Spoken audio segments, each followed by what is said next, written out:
After a long journey and countless battles, humanity's top players still ended up defeated. They gathered from all over the world to defend mankind's fate, but their strength simply wasn't enough. The outer gods coldly brought the war to its conclusion and claimed absolute victory. The ruined world left no doubt. Saving it was no longer possible. His recent boredom vanished without a trace, and his heart started pounding with anticipation. Meanwhile, Jack finally shook off the pursuit and slowed his pace. Jack managed to survive and make it out of hell, but he never reached the very end of the tower. It seemed the administrator hadn't been talking only about him, but also about players like Hargan. It felt like this was the absolute end, and humanity was about to fall into the abyss. Some were ready to accept defeat and submit to their fate. Several clashes with monsters ended in brutal, fast bloodshed. But the outer gods were simply too powerful and utterly merciless toward humans. Fatum of the heavens began progressing slowly, though the growth rate left much to be desired. The god of time named Kronos, one of the strongest beings in the entire galaxy. His body had recovered enough to risk using the giant's heart. He offered the strongest player in this world a chance to return to the past and start everything over. However, doing so turned out to be far more difficult than it looked at first glance. The moment the pure blood of the demon giant was absorbed, his body screamed in pain. It sounded wrong and far too late, but there was no other choice left. His friends told him to take the risk because humanity wouldn't get another chance. The heat was unbearable, and no artifacts could contain it. He was the one who adapted to the tower faster than anyone else and fought the strongest beings. That was exactly why the chance to change everything was entrusted to him. At the end, his comrades wished him luck, knowing they would never meet again. When he returned, they wouldn't remember this goodbye. Kronos activated the time mechanism, and Jack's consciousness tore free from his dying body. Everything that had happened lost its meaning. He had been given a second chance. After a blinding flash, he woke up in his own younger body. Now he was just an ordinary student, forced to start the path all over again. All his stats were gone, and not a trace of his former power remained. At that moment, a local bully named Nick decided to look for a new victim. He always enjoyed beating up the weak and boosting his ego at someone else's expense. In the past, this guy had the entire university living in fear. But today it ended faster than he ever expected. Despite losing his skills, the experience from his past life never disappeared. A few precise moves were enough to send Nick straight to the hospital. On December 31st, 2019, people still had no idea what was coming next. In Seoul, it was just an ordinary evening, filled with anticipation for the new year. The citizens were getting ready to celebrate, completely unaware of the catastrophe ahead. Nick, humiliated by his defeat, was desperate for payback and couldn't sit still. He went out to celebrate with his friends, trying to forget what had happened. The loud group laughed and relaxed, but Nick himself was drowning in anger. Over and over, he replayed the fight with Jack in his head. For someone like him, that humiliation was a real disgrace. Meanwhile, the main character knew exactly what would happen in just a few minutes. He calmly gathered the necessary items and prepared for the start of the nightmare. When Nick and his friends stepped outside, they noticed the smug Jack carrying a strange suitcase. The drunk thugs decided to take advantage of the moment and jump a defenseless passerby. Jack deliberately ignored them, waiting for something entirely different. He knew that very soon, these people would have far more serious problems. At the right moment, he was fully prepared for what was about to happen. His cold stare made it clear that he was acting with full awareness. When the new year arrived, all of humanity felt a terrifying pressure. The world began to change right before their eyes, shattering the familiar reality. The outer gods had finally reached Earth. For humanity, a brutal survival tutorial had begun. In this part of the city, there were thousands of residents who had no idea what was coming. The zombie invasion was supposed to last for over half an hour. Those things wanted only one thing: human flesh. Very soon, the streets would be flooded with blood, and only the strongest would survive. Every chosen person received a system capable of helping them stay alive. The world around them turned into a brutal game with levels and skills. Those who failed to adapt would be the first to die. For most people, this marked the beginning of the end. But for Jack, this was a chance to fix everything. Last time, he failed to save humanity, but now he had experience and knowledge of the future. He intended to break the gods' plans and change the course of history. This time had to be the final one because humanity deserved a second chance. The main danger of the zombies wasn't their strength, but their numbers, which filled the district's streets within minutes. Slow mutants surrounded players, cut off escape routes, and turned familiar blocks into deadly traps. Individually, these creatures were weak and clumsy, but in a crowd, they crushed any resistance from unprepared people. Most weren't ready for such a nightmare and had no idea how to act in the middle of a real slaughter. Panic made people run around, waste their strength, and make mistakes that the new world did not forgive. The district sank into chaos, streets filled with blood and screams, and everything started to feel like the end of the world. Against the backdrop of total panic, Jack remained calm and focused, fully in control of the situation around him. He kept his distance and didn't allow the zombies to cluster into a dense mass, constantly controlling their movement. Jack knew that the monsters felt no pain and kept attacking even after suffering fatal injuries. Their venomous bite made any single mistake fatal, which meant close combat was certain death. This wasn't luck or some special gift. It was experience from a past life, paid for with countless losses. In the heat of the fight, Jack remembered a conversation with a comrade from the tower who once shared crucial knowledge. Over many years of battle, that man had learned that zombies had a weakness: ordinary sea salt. Preparing for the catastrophe, Jack already knew that the first trial would be an encounter with these exact monsters.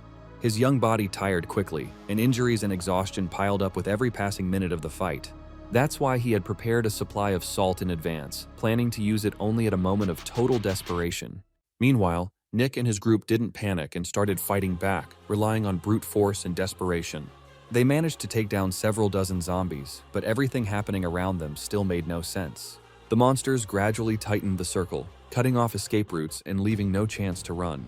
The guys kept fighting to the very end, refusing to accept the thought of their own death. When they were completely surrounded and hope began to fade, the situation suddenly changed. The scattered salt disrupted the zombies' movement and briefly turned the tide of the battle. At that moment, Jack wasn't thinking about saving anyone else or trying to look like a hero. All he cared about was clearing the area and surviving this chaos himself. Every monster he destroyed earned him points, directly affecting his future chances. After the wave ended, the system announced the objective as complete, and Jack's stats increased. Along with the other survivors, he heard the cold voice of a god summing up the trial. People were congratulated on their victory, making it clear that this was only the beginning of a new nightmare. Now everyone had to accept the changed reality and learn to live by new rules. Only those who grew stronger and acted without panic or hesitation had a chance to survive. For completing missions, players earned points that could be used for upgrades. Trades between people were also allowed, with resources and future safety serving as the price. This didn't make anyone a god, but it gave an edge in a world where strength decided everything. From that moment on, the real fight for levels, resources, and the right to survive began. The system gave no time to rest and immediately prepared a new trial. A safe zone appeared in the center of the district, looking like a temporary shelter. This marked the official start of the second tutorial and a sharp rise in danger. Nick tried to pull himself together, realizing that the familiar world had collapsed in just a few minutes and no longer followed the old rules. Looking over the destroyed streets, he spotted Jack, the same guy who looked disturbingly calm amid the chaos. Jack didn't rush or panic, as if he already knew what would happen next and where it would all lead. Nick realized that this man knew far more than any other survivor in the area. He ran up and grabbed Jack by the shoulder, demanding answers and at least some sense of certainty. Jack coldly brushed his hand away and said that from now on, everyone was on their own, and only the strongest would survive. He advised Nick to stick close to the safe zone if he wasn't ready to risk his life. However, the barrier was closed, and the system indifferently tossed some people back into the combat zone. The new trial started immediately, and instead of zombies, massive blood-soaked worms burst out of the ground.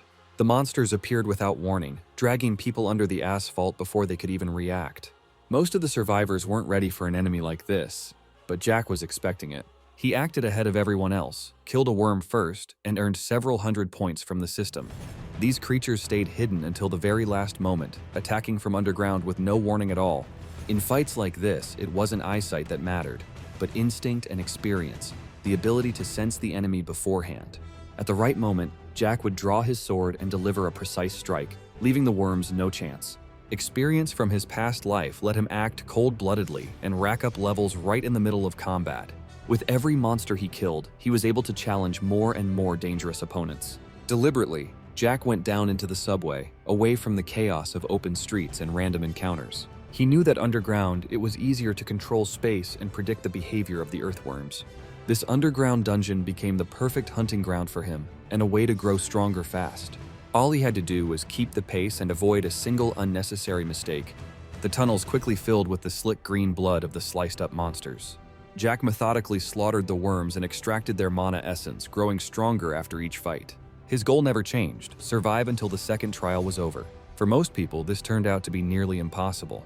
Hours of non-stop fighting turned survival into a living hell even for the toughest ones. The system shrank the safe zone once again, forcing hundreds of people back into the fight. In the changed world, everyone survived on their own, sacrificing others for the sake of staying alive. Under these conditions, people quickly began showing their worst sides, as if the old rules no longer mattered. Many broke mentally and became no less monstrous than the zombies and worms around them. One of those people was Nick, who for the first time felt that he was now allowed to cross lines he never could before. He wasn't planning to die just like that, and had already accepted that survival might require sacrificing others. If before he was just a bully, now he could become a real threat to anyone weaker than him. Nick realized that in the new world, power could be gained through dirty methods, and he liked that idea. His attention was drawn to one of the elderly men, and Nick slowly took a step forward, as if testing the decision. While one man was sliding deeper into darkness, another was moving forward along a completely different path. Jack chose the path of growth and evolution because he knew, in the tower, those who seek the easy way never win. For the first time since returning to the past, he felt real exhaustion pressing down on both his body and mind. He had already defeated countless monsters, but his body was gradually giving out, and he felt it with every minute. Jack understood that any mistake here meant death, so he was forced to act with even greater precision and caution. Losing the chance to fix everything would mean dooming humanity all over again, and he couldn't afford to fail. Right now, his goal was clear: clear out the subway and survive until the second tutorial ended. The only way to do that was by leveling up and strengthening his mana, otherwise his body simply wouldn't endure the pace. In the new world, mana would become the foundation of future power and one of the most important stats for any player. While most people hadn't realized it yet, Jack was already doing everything he could to raise his mana as high as possible. At one point, he stopped and carefully stared into the dark subway corridor, listening to the silence. Jack felt that he was being watched and chose not to hide, deciding instead to find out who was observing him from the shadows. Suddenly, a voice really did come out of the darkness, confirming that his instincts hadn't failed him. The very fact that a conversation happened meant one thing: the young student had already drawn the attention of those above the players. From an opening portal, a small servant of a god appeared, like a courier carrying someone else's will. Jack immediately took advantage of the moment and decided to spend his accumulated points while he still could. He asked to open the shop and became one of the first players to buy skills after the second trial. His gaze didn't wander because he already knew exactly what to take and why it would be useful. His first purchase was Monkey Eyes, and the price of 2,000 points made their value obvious. Next, he bought a mana sword that boosted his base stats and gave him an edge in prolonged fights. After finishing his purchases, Jack calmly prepared to continue the trial as if he just handled routine technical work. He didn't want to draw unnecessary attention, since he still feared that his time rollback might be noticed. It was entirely possible that the gods already knew the truth and were simply watching, waiting for his second failure. Kronos, the one who sent him back into the past, paid too high a price for it and vanished from the world as punishment. He sacrificed himself because he couldn't accept the injustice and refused to remain a passive observer. Thinking about Kronos, Jack felt obligated to see things through and not betray that sacrifice. With Monkey Eyes, his field of vision widened and his perception sharpened, as if the world had become clearer and closer. Now he had to raise his mastery and prepare for what lay ahead, without wasting a single second. There was less and less time left, and the worms were becoming more dangerous, as if learning from human blood and fear. They had already consumed many people, growing tougher and more aggressive with every new victim. The next half hour promised to be a brutal trial even for a player with experience from a past life. Everything became more complicated when Jack encountered the boss of the second tutorial, the Mother of Worms. This creature looked so grotesque that the word beauty didn't apply under any circumstances. Jack realized there was no room for mistakes, and if he didn't stop the monster, an entire district of Seoul would suffer. He leapt high to evade an attack and, in midair, managed to spot the enemy's weak point. That was only possible thanks to Monkey Eyes, which revealed what was hidden from everyone else. He landed the first truly heavy blow, but immediately understood that this fight would be different, and far more difficult. The Mother of Worms' armor was far denser than that of ordinary creatures and almost completely negated direct damage. Even putting all his strength into it, Jack managed only to scratch the boss's shell, clearly realizing that brute force wasn't enough. To win, he had to fight at the absolute limit, and Jack was already prepared to push beyond his own restraints. He gathered all the mana he had, increasing the pressure and forcing his body to work past what should have been possible. When green blood seeped out from beneath the armor, a brief smile appeared on his face. There was still a chance. That wound meant the mission could be completed, as long as he kept the pace and made no mistakes. Jack moved with precision and cold focus, swinging his sword and dodging attacks, never letting the monster set the rhythm. Feeling his strength drain rapidly, he sped up, knowing that a prolonged fight would end in his death. By this point, the Mother of Worms had lost her composure and went all in, unleashing all her power in a single attack. Two forces collided in the narrow subway space, and for a moment, it felt like time itself had stopped. His heart skipped a beat, the world slowed down, and Jack poured everything he had left into his blade. The mana-charged strike broke through the defense, and the monstrous boss finally collapsed, bringing the second trial to an end. At that same moment above ground, people were completely losing their humanity, choosing survival at any cost. To stay inside the safe zone, Nick deliberately began sacrificing others, without a shred of hesitation. Because of his decisions, elderly people died, and he realized he was ready to keep going as long as it benefited him. The shrinking zone forced new sacrifices, turning what remained of civilization into brutal jungle law. Nick accepted the rules of the game, thinking only of himself, while women, children, and the weak were left with no chance to survive. Just seconds before total catastrophe, the countdown suddenly stopped, breaking the chain of deaths. The system announced that the safe zone would no longer shrink, granting the survivors a brief reprieve. Players received extra points and time to recover, unaware of the price that had been paid for it. Meanwhile, down in the subway, an exhausted and wounded Jack was coming back to his senses after a fight that nearly cost him his life. The victory came at a heavy price, but experience from his past life allowed him to survive where others would have died long ago. He once again encountered a system assistant who didn't hide his surprise at the power of an ordinary-looking student. Jack was offered a reward for killing the boss, including risky options that promised rapid advancement. Among the options was contact with Olympus, one of the strongest guilds, standing on the level of gods. It looked tempting, especially considering Kronos' connection to Olympus, but it also made Jack suspicious. He realized that the assistant had no right to promote alliances like that and was acting behind the administrator's back. Not wanting to become a pawn in someone else's game, Jack rejected the tricks and chose an honest reward in points. Right after that, he demanded a meeting with the tutorial administrator, whose name was Joshua. The system reacted instantly, and the assistant visibly went pale, realizing the consequences of his actions. A portal opened in the subway, and the administrator appeared in person, intrigued by this unconventional player. Over the course of the day, Jack had destroyed more than 1,000 undead and had earned the right to be heard. Joshua studied the player closely, trying to understand how an ordinary student could know so much and play by such rules. Jack didn't explain anything, calmly making it clear that he wasn't obligated to reveal his secrets, even to an administrator. That kind of audacity was risky, but instead of anger, Joshua felt genuine interest in this unusual player. Jack explained the purpose of the meeting and pointed at the assistant who had been acting behind Joshua's back and breaking tutorial rules. He stated bluntly that the assistant was benefiting from a guild and steering strong players into disadvantageous alliances. Joshua no longer restrained his fury, realizing that Olympus had interfered even at the very first level of the trials. With a single swing of his massive hand, he destroyed the assistant, turning him into a shapeless pool of blood. The administrator felt disgusted knowing that corruption had reached the system he was in charge of. Thanks to Jack, this problem was resolved, and from that moment on, an unspoken trust formed between them. As a sign of recognition, Joshua extended his hand, initiating the reward transfer without unnecessary words. A single touch was enough for a new power to surge through Jack's body, reshaping him from the inside. The Mana Master skill boosted his energy regeneration and increased his resistance to hostile effects. Mana flooded his body, but instead of euphoria, Jack felt only calm confidence and control.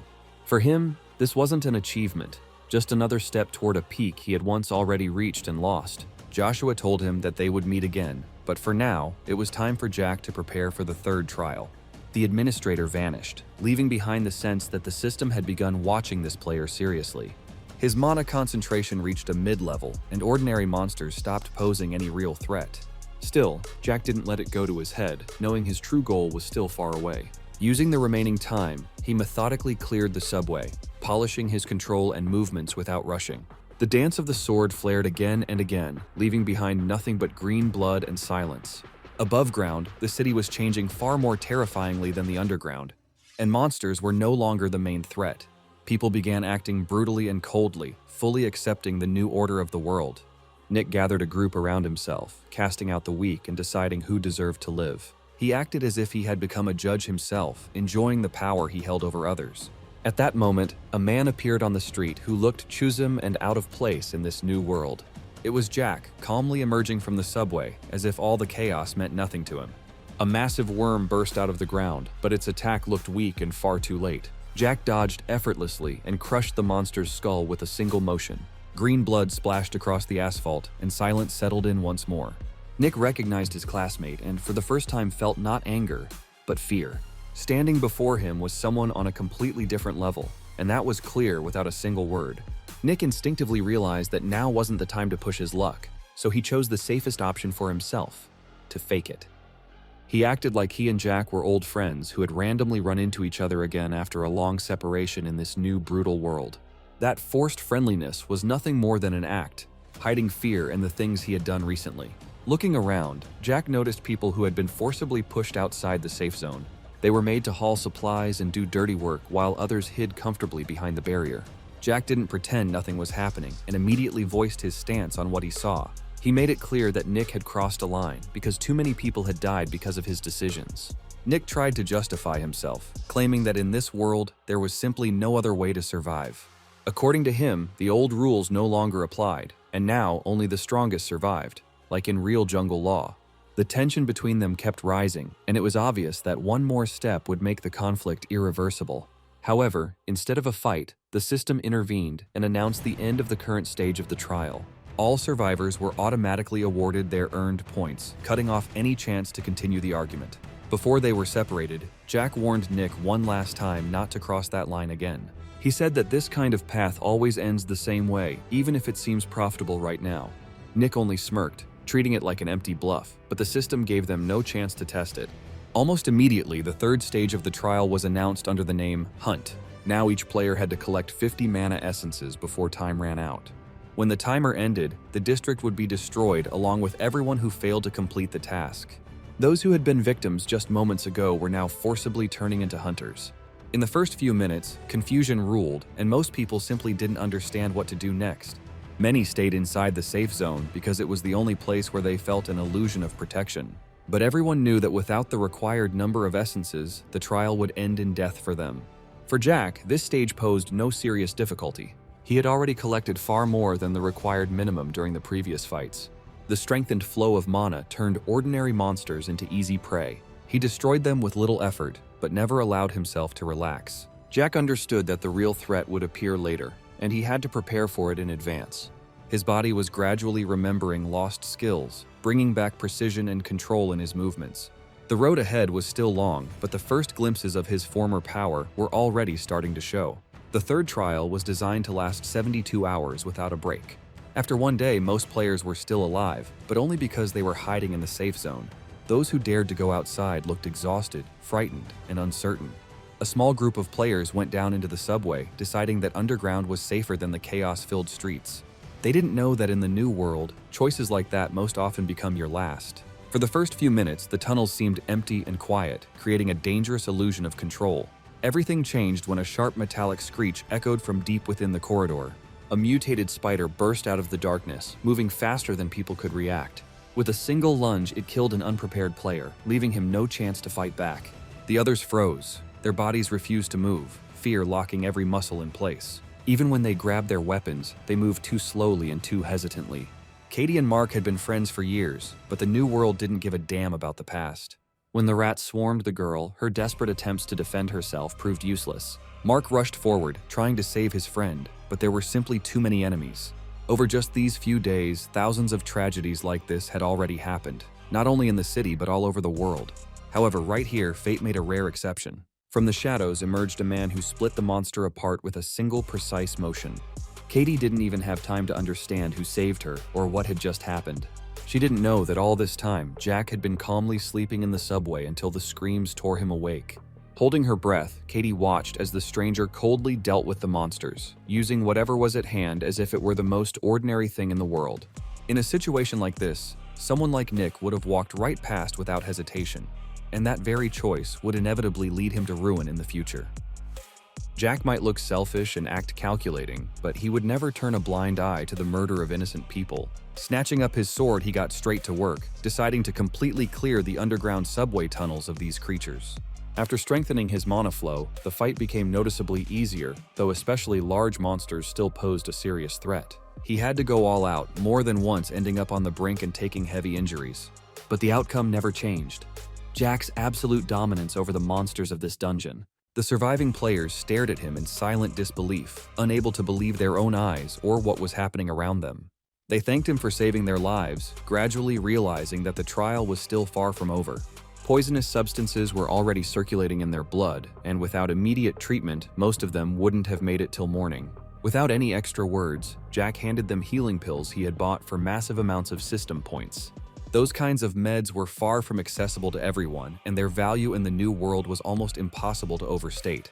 Mark would most likely survive, though the risk of permanently losing his arm was still there. Jack himself slept for more than 6 hours, but even that wasn't enough to fully recover. His young body wasn't hardened yet, and the strain of the last day was catching up with him. Hours of non-stop fighting were slowly breaking his body down, despite all his past life experience. He was already planning to continue resting and recovering, knowing things would only get harder from here. But a terrified Katie and Mark desperately tried to stop him, clinging to him like he was their last hope. They understood perfectly well that without a guide like him, they wouldn't survive even the next hour. Jack had never sought alliances and preferred working alone for speed and efficiency. However, after a bit of thought, he realized he could use these players without putting himself at unnecessary risk. He led them deeper into the dungeon and immediately warned them that things ahead would be far more dangerous.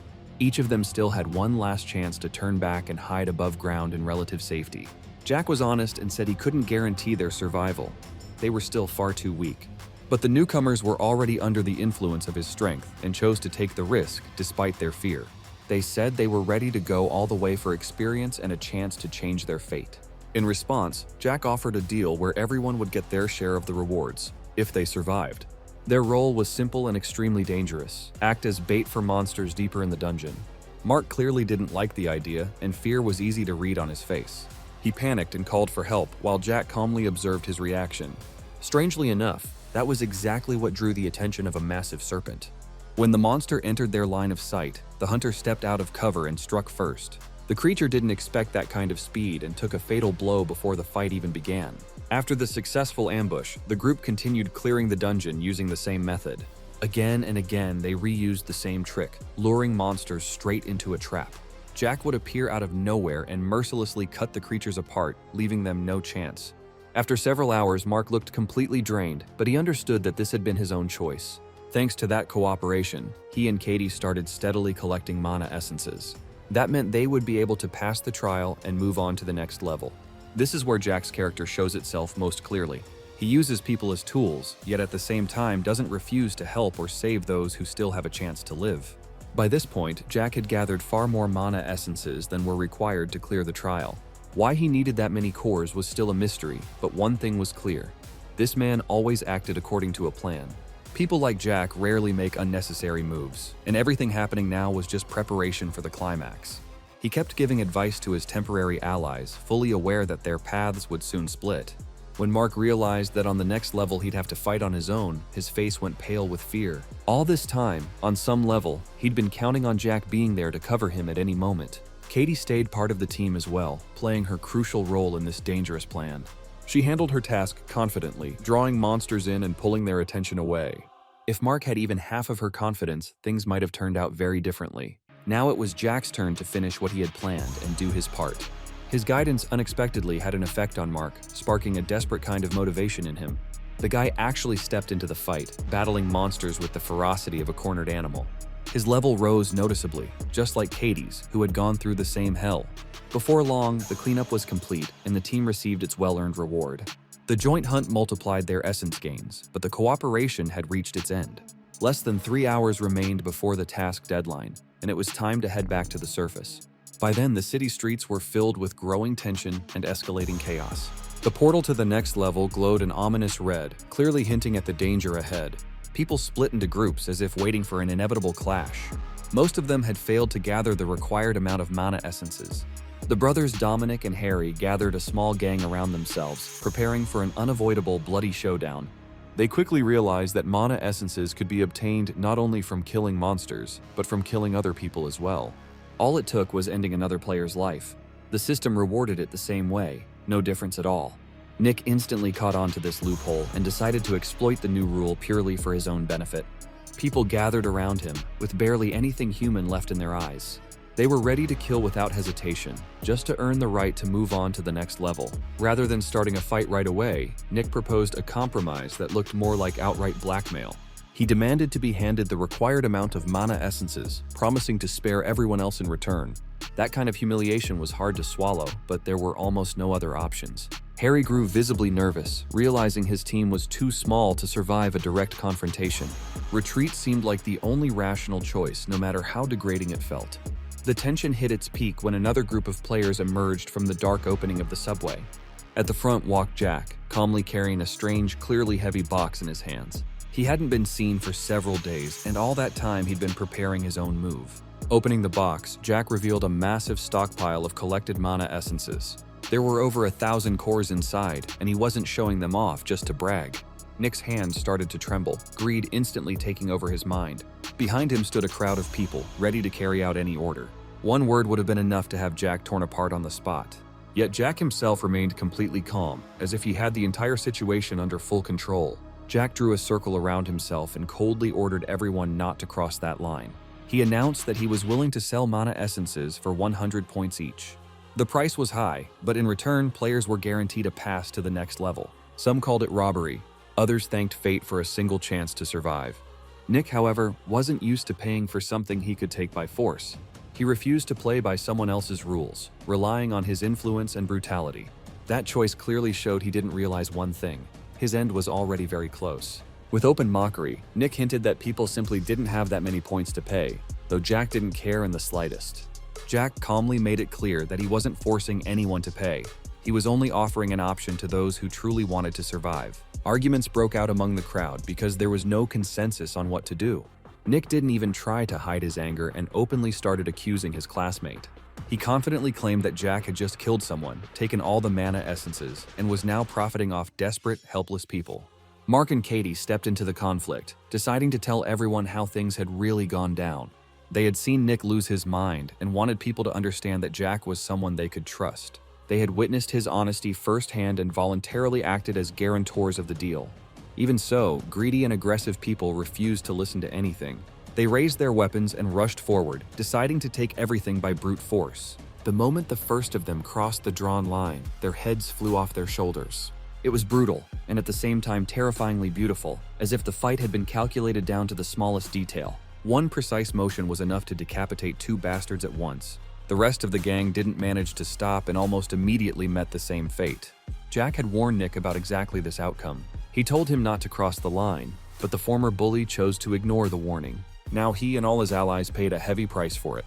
Jack had long since trained himself to kill monsters, but when it came to fighting people, he acted without hesitation as well. His basic combat mastery was enough that his opponents barely felt any resistance. Even numerical superiority caused only temporary trouble and didn't affect the final outcome. The conflict that had been building and festering for so long finally reached a harsh and logical conclusion. A few minutes later, Nick was the only one left alive. He waited for the moment and attacked from behind like a cowardly rat. Nick didn't realize that even during the fight, Jack had been watching him the entire time. At the decisive moment, the main character mercilessly executed the bastard, leaving him no chance. Now the district's streets were cleansed of immoral pigs. Everyone who had stayed on the sidelines understood one thing: Jack was not someone to joke with, because this man was deadly serious. You don't see something like one man wiping out an entire crowd by himself every day. Harry was the first to decide to pay points for mana essences. For that, he was even willing to sell his own sword, knowing that otherwise he wouldn't make it to the next level. People looked at Jack and gradually realized that a box full of cores like that couldn't simply be stolen. He was too strong and too skilled, which meant he had earned every single essence fighting monsters. At the same time, Jack got exactly what he wanted. From the very start, he hadn't been collecting essences for power, but for a profitable trade at the right moment. Just a few seconds later, Harry calmly passed on to the next level. The rest of the surviving residents of the district followed his example. People sold their last remaining items just to escape this hell. The trading continued until Jack didn't have a single essence left. Mark and Katie wanted to wait for him and move on together, but Jack had never sought allies. His own path was waiting for him now, and he didn't want to drag dead weight along. He gave them a few short pieces of advice and said that maybe they would meet again in the future. Now it was up to them to prove what they were worth on their own, without his help. The most unsettling part was that Jack had spent absolutely all the essences, and it was unclear how he planned to pass the next stage. The frightened friends exchanged nervous looks, trying to figure out what he was planning and what he was preparing for. But Jack, as always, didn't rush to reveal his intentions. He remained mysterious and coldly composed, only ordering them to pass through the portal as quickly as possible because real chaos was about to begin here very soon. Not every player had been lucky enough to gather the required number of essences in advance, and many survivors were doomed to remain in this district. The first trial had been survival, then came rivalry, followed by the hunt, and now the system was preparing a new stage. The fourth tutorial was tied to defense, and for those who hadn't prepared, it promised to turn into a living hell. The district was fully turning into a battlefield, where everyone would have to risk their life for one last chance to move forward. On paper, it looked like a second chance, but in reality, the odds of success were terrifyingly low. While he still had a bit of free time, Jack decided to get in touch with Joshua. He planned to open the shop and spend his earned points as fast as possible, leaving nothing for later. At the same time, Joshua downsized the assistant staff and began recruiting new allies, not shying away from dirty methods. To maintain control over the system, he had already had to stain his hands with blood, and it was far from the first time. Joshua warned that the gods had begun taking interest in the gifted player who was gaining influence too quickly. Jack had made too many deals and drawn excessive attention to himself, becoming a noticeable figure in the eyes of higher powers. He wasn't just a talented fighter, but a dangerously calculating strategist who knew how to profit from any situation. In the future, he would need to be more careful and disappear from the god's sight for a while. But for now, Jack intended to use the shop to its fullest and obtain elite-level gear. Selling the essences had been part of the plan from the very beginning, a full overhaul of his equipment. A flood of options opened up before Jack, and without hesitation, he upgraded his sword, pushing it to its absolute limit. Next, he bought a new shield, a mantle, and reinforced boots, massively boosting both defense and mobility. In just moments, he looked like a hero straight out of a high-budget movie, fully prepared for catastrophe. On top of his gear, he purchased rare artifacts, including a legendary crystal. Jack barely spent any time choosing items because he already knew exactly what he needed. At this point, no ordinary participant could pose a serious threat to him. Joshua waited with open anticipation for the moment he'd see this guy clash with creatures from the abyss. The shopping was over, and the player's remaining free time was rapidly running out. The system announced the start of the fourth tutorial, leaving no time for hesitation. That meant the district would be completely destroyed along with everyone who failed to adapt in time. The sky turned blood red, and the air grew heavy and suffocating. Even the smell resembled overheated metal, already promising a brutal slaughter. In the entire city, Jack was probably the only one who didn't panic and was satisfied with his elite gear. Putting on the garment imbued with a fire enchantment, he no longer feared heat or flames. The remaining survivors ran through the streets in panic, gradually sinking into total agony. Their eyes had long since lost any trace of humanity because they already understood. This was the end. Hesitate for even a single second and searing beams incinerated the weaker players. The destruction began, and at that moment, a giant appeared in the sky. The streets rapidly filled with lower-level demons bursting out of hell. There were so many of them that comparisons to a zombie apocalypse came naturally. But the true essence of the trial had nothing to do with those hordes. The real source of terror for the survivors was a completely different monster. The lesser demon Sutra appeared out of nowhere, its eyes blazing purple as it flooded the district with primal fear. At the sight of this horrifying creature, any other player would have lost emotional control and descended into madness. Jack, on the other hand, smirked. He'd been waiting for a reunion with this old and extremely dangerous acquaintance. During Ragnarok, this demon's size had rivaled a mountain, but now it was noticeably smaller. That was the moment to strike, before Sutra regained its true power. The demon was confident that yet another world would vanish, swallowed by the tower. Jack believed otherwise and intended to do everything to stop it. He activated the eyes of his friend from a past life, an artifact he had always considered one of a fighter's strongest weapons. A brief but tense exchange followed between the player and the demon. Sutra mocked the human, claiming he lacked the strength to stop the destruction. Jack answered not with words, but with action, launching into the attack in an instant. The explosion tore through space, flames swallowed everything around, and then thick smoke covered the battlefield. When the fire cleared, even the demons realized that the player didn't have a single scratch on him. The cloak had completely shielded him from the heat, clearly showing the value of perfect preparation. Those artifacts weren't gathered for defense. They were meant for hunting. In truth, Jack had come here to open a hunt for a demon named Sutra. But first, he had to fight his way through the hordes of the enemy's followers. Aggressive skeletons blocked the path to the boss, lunging at him from all sides. Despite their numbers, they were fragile and far too weak. A single precise sword strike was enough to shatter their spines. To Jack, it felt more like a warm-up than a real fight. At the same time, he knew perfectly well that the main battle was still ahead. Hours of non-stop fighting were taking their toll, and fatigue was steadily building. The cloak dampened the fire attacks, but his body still felt the scorching heat. The shield absorbed blow after blow, yet its form was already beginning to lose its integrity. This couldn't go on forever, and Jack needed to reach the main demon as fast as possible. Sutra stepped forward himself and unleashed a crushing strike. Jack had just enough reaction time to dodge, but he immediately understood. This was only the beginning. The demon mocked the human, continuing to talk even as the battle raged. He genuinely couldn't understand why such a talented player, someone capable of becoming a ranker, was here. Why he was fighting in this hell instead of climbing the tower. Jack calmly replied that all of this served just one purpose: to kill the strongest demon of this stage. Those words hit like a curse, and Sutra truly flew into a rage. The demon's attacks became wide, heavy, and predictable. That was exactly what Jack was counting on, knowing that in a fair fight, his odds were too low. He forced the enemy to fight on emotion, countering it with cold calculation. At the critical moment, Jack deliberately took a hit, as if he'd made a fatal mistake. Sutra felt relief and didn't even realize why the fight suddenly seemed to end. Looking around, he couldn't find the body of his fallen enemy. All this time, Jack had stayed alive, using the fight to level up. That was the real reason he'd been dragging things out, preparing to activate the skill his friend once told him about. At that exact moment, Monkey Eyes completed its evolution.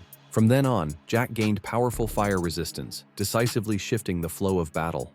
Jack looked at his opponent and clearly felt that in his current state, he couldn't win without further enhancements. His young body was still too weak and undeveloped, which meant he needed the support of the Ice Crystal and the Ice Jade Sword. Only the combination of those artifacts gave him a real chance to survive this fight. First, Jack needed to close the distance with his opponent, who never stopped unleashing furious attacks. He had to dodge constantly and under no circumstances take a direct, crushing hit. On paper it sounded simple, but in reality, a single mistake could be his last. Jack defended himself on sheer willpower, while the suffocating heat made it impossible to take a full breath. By this point, almost all the players in the district had been wiped out. He was one of the very few still fighting for the right to move on to the next level.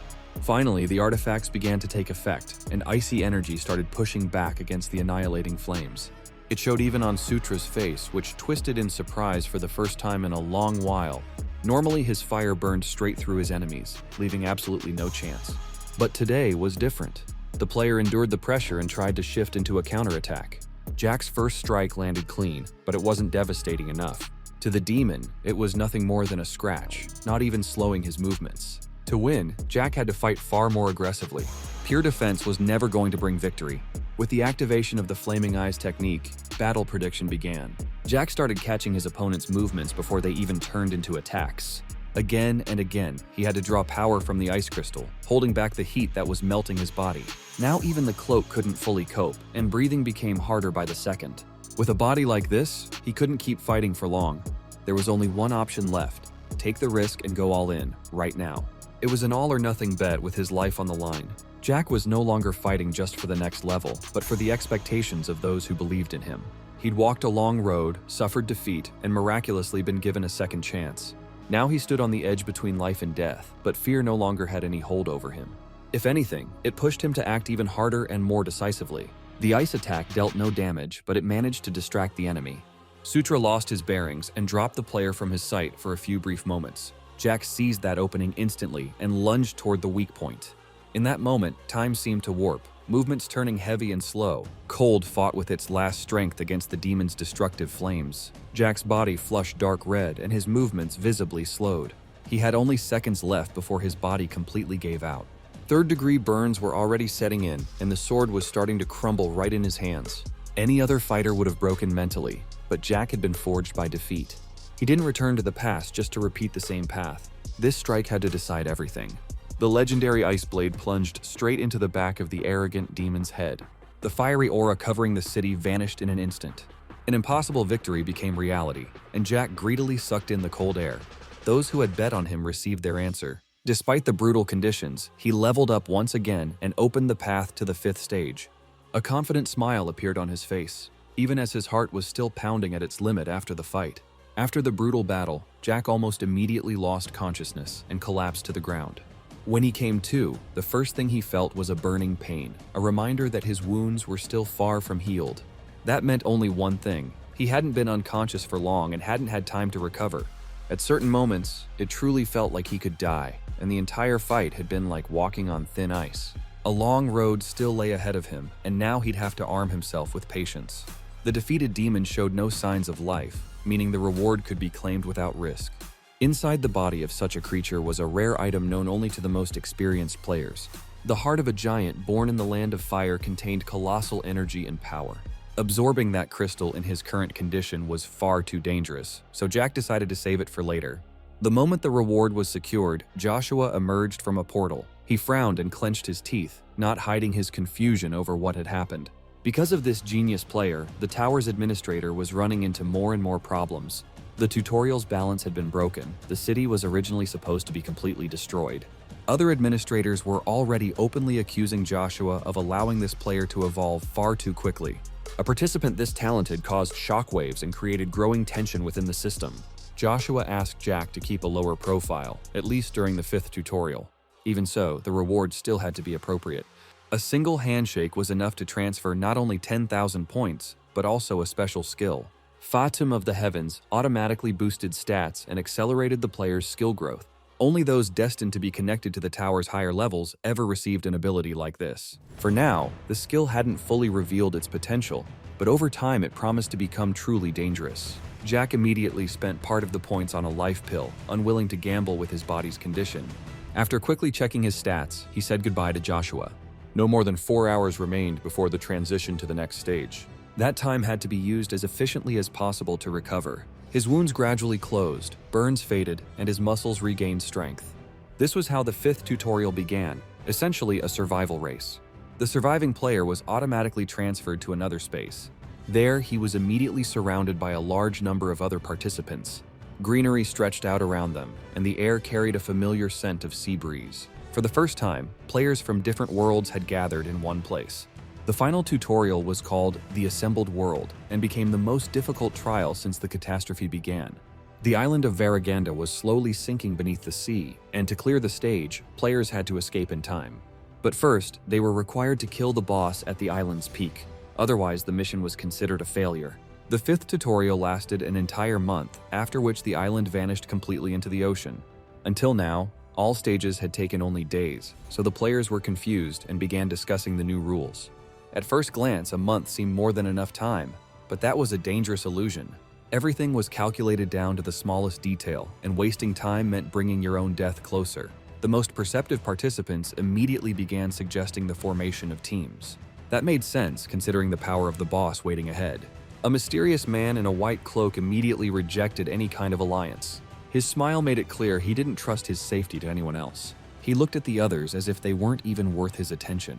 One of the most arrogant players couldn't stand that attitude. He rushed into an attack without even understanding who he was dealing with. A single motion was enough for the fool and several of his allies to suffer third-degree burns. Lightning tore through their bodies, making it obvious that the man in the cloak was lethally dangerous. This was Hargan, the self-proclaimed heir of Olympus and a relative of Zeus. Power on that level at the very start of the 5th tutorial couldn't go unnoticed by the tower. Jack immediately realized he was facing a pureblood of high rank. Purebloods were born and raised inside the tower, absorbing its secrets from the very beginning. That was why they always stood out so sharply from ordinary players. In his past life, Hargan had contributed the most to clearing the 5th tutorial. Jack didn't want to draw unnecessary attention and chose to keep his distance. The plan was going perfectly until Hargan himself noticed the guy in the red cloak. Hargan moved closer almost imperceptibly and immediately focused on Jack, as if sensing something unusual about him. His gaze lingered on the strange equipment, since items like that weren't supposed to be available at this stage of the tutorial. Without trying to hide anything, Jack honestly admitted that he'd bought the gear with points. After that, Hargan practically bombarded him with questions, trying to learn his level, skills, and anything that might reveal his true strength.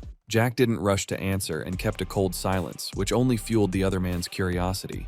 Before long, Hargan realized he was dealing with a truly rare talent and was the first to propose an alliance. He was convinced such an offer couldn't be refused, but instead he was completely ignored. The main character didn't even look his way and simply walked off, as if no dangerous opponent stood there at all. Probably for the first time in his life, the confident blonde felt rejected and unnecessary.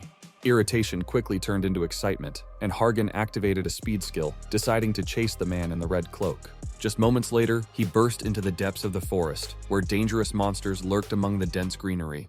Instant lightning strikes tore the creatures apart, leaving them no chance whatsoever. Blood soaked the grass, and shockwaves snapped trees, turning the forest into a field of destruction.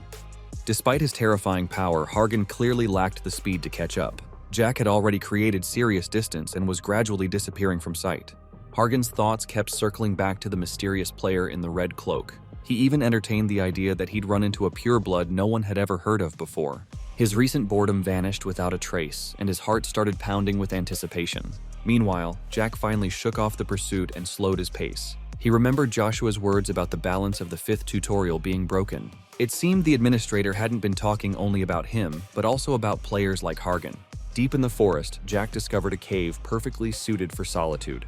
He decided to stay here and first clear the surrounding perimeter. Several clashes with monsters ended in brutal, fast bloodshed. It took some effort, but soon silence settled in around him. Fatum of the Heavens began progressing slowly, though the growth rate left much to be desired. Jack hadn't come here to hunt. He had a far more important goal. His body had recovered enough to risk using the giant's heart. That crystal had to be absorbed before the 5th tutorial ended.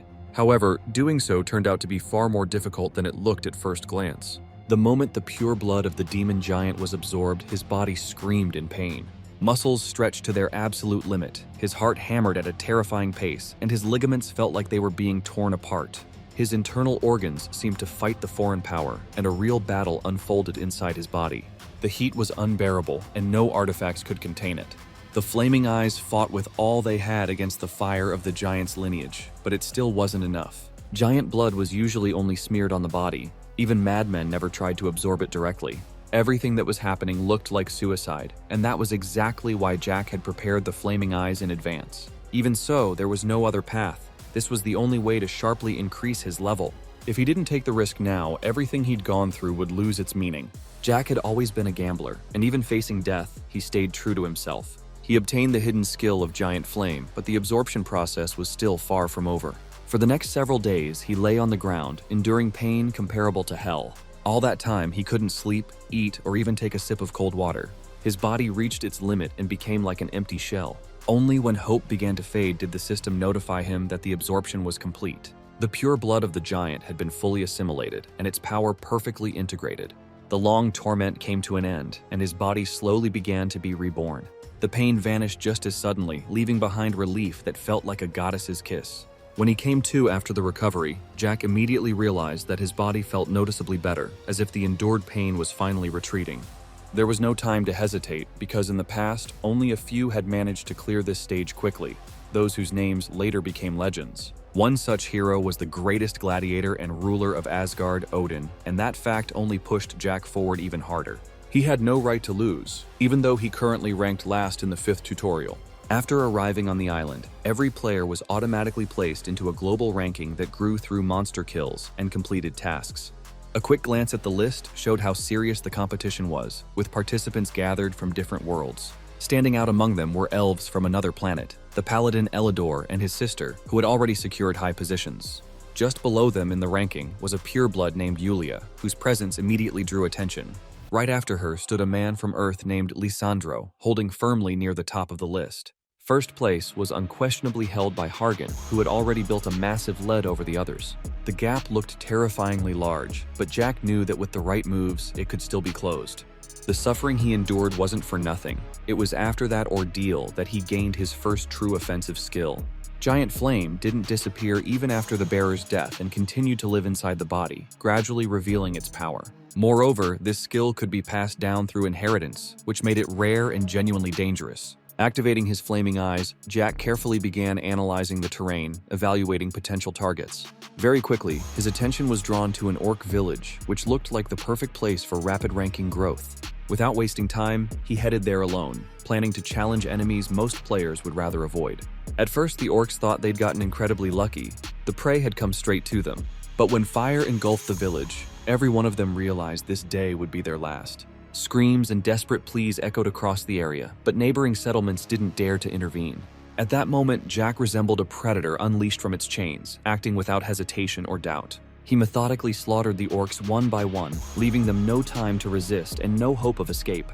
The blood splashing onto his face no longer repulsed him, as if a rage state had fully taken over his mind.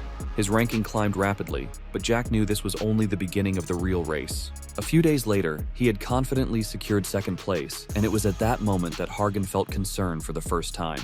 The relative of Zeus had long written this player off, but now he realized a real competitor was emerging. During that time, Hargan had gathered a strong, well-coordinated team around himself. All the top-ranking players, including Lisandro, were now acting alongside him, unwilling to give up their advantage.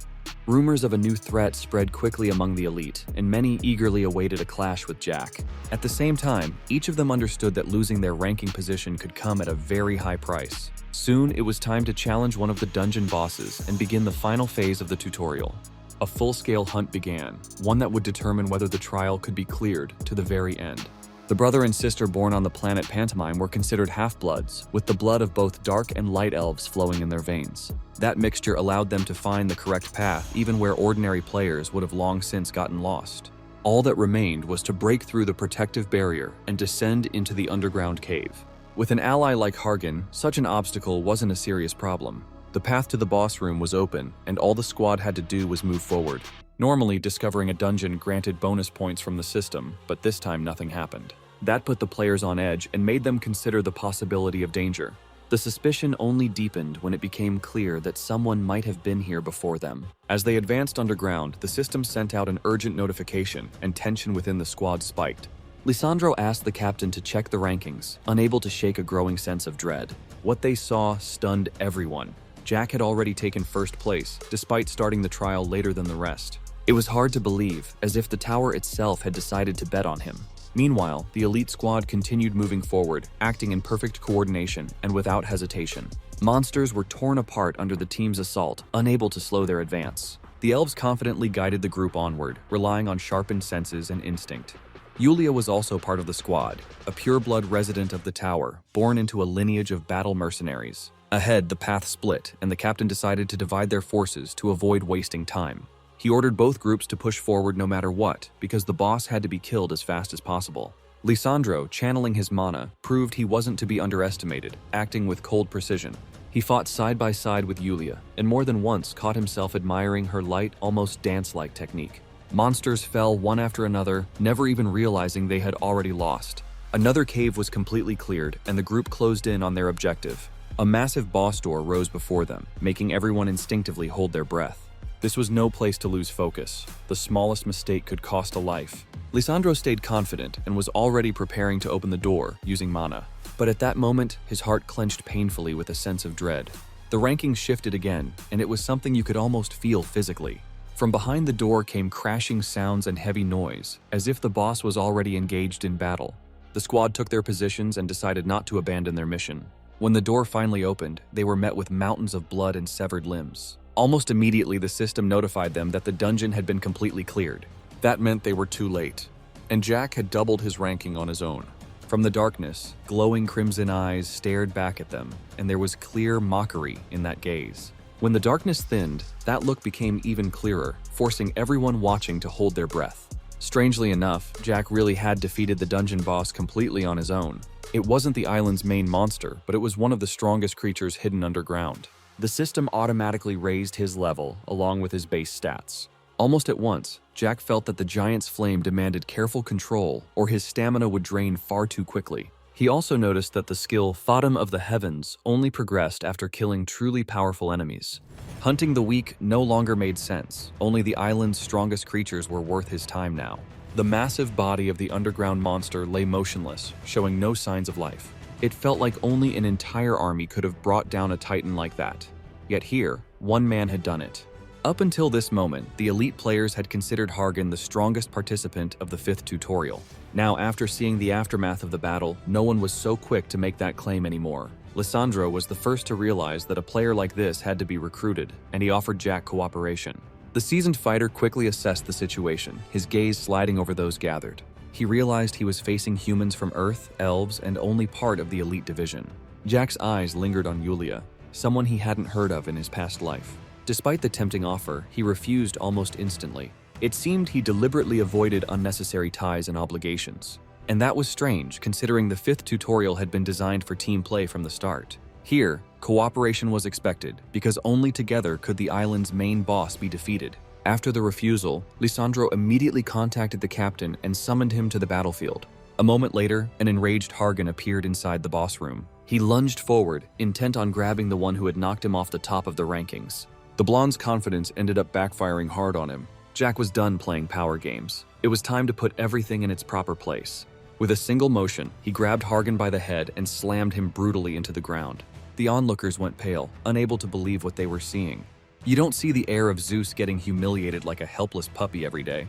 After that, Jack started talking about rankers, and a tense silence fell over the room. A ranker is a being who has cleared every trial of the tower and conquered every floor. Players like that gain power capable of granting authority, fame, and near-immortal life. One day, Jack would become a ranker, but for him, that was only a stepping stone.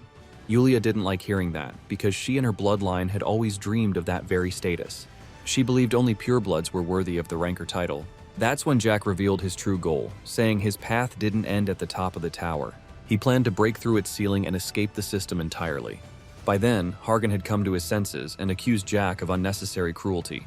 Not long ago, he'd wanted Jack on his team. Now, he was genuinely furious. The blonde reminded everyone that one day he would inherit Olympus. Words like that draw attention, and extra attention inside the tower is always dangerous. Jack answered simply, he would prove he could clear the trial even without an elite team.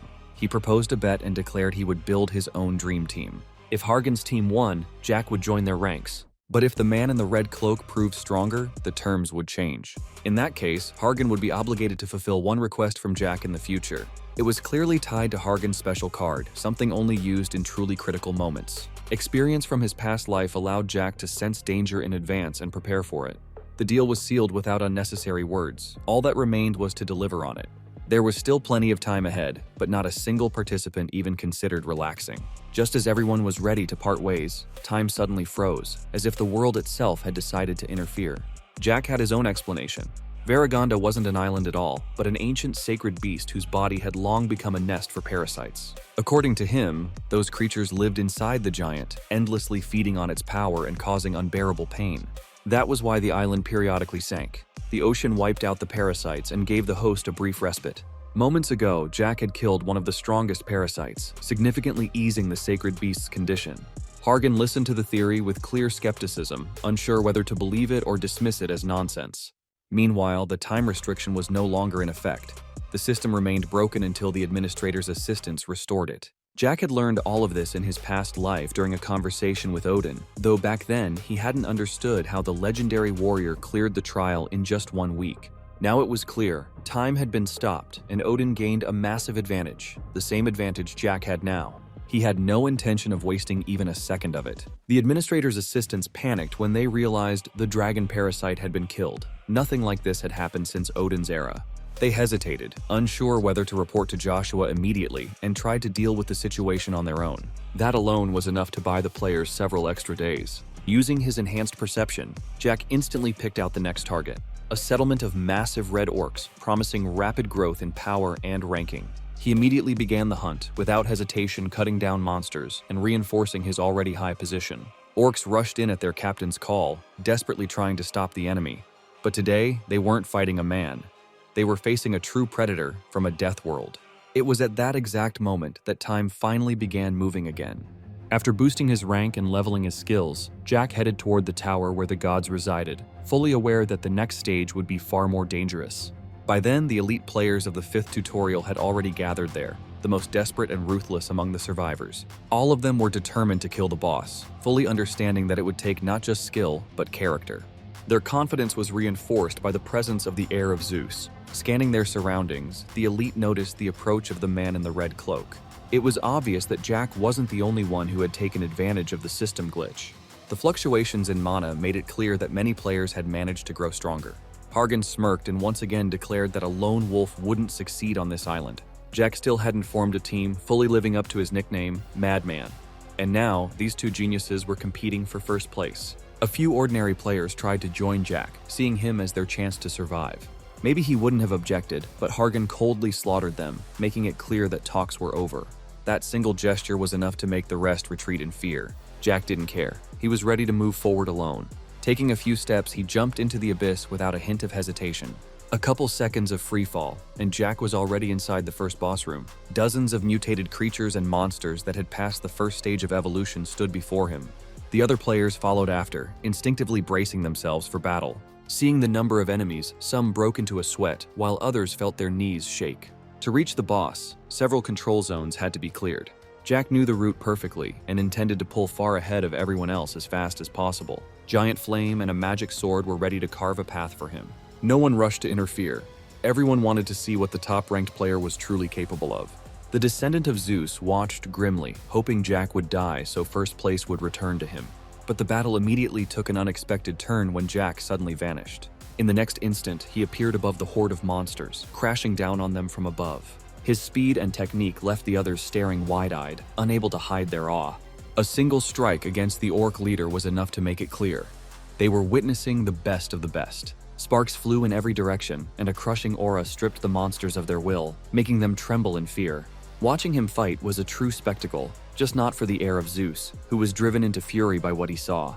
Hargan trembled with rage and decided to step in, because losing the battle for first place in the rankings was something he simply couldn't allow. He charged forward and began tearing through monsters with savage intensity, as if his future truly depended on it. Soon, the entire battlefield was wrapped in bright flashes and sparks, and the scene looked like something straight out of an expensive Hollywood blockbuster.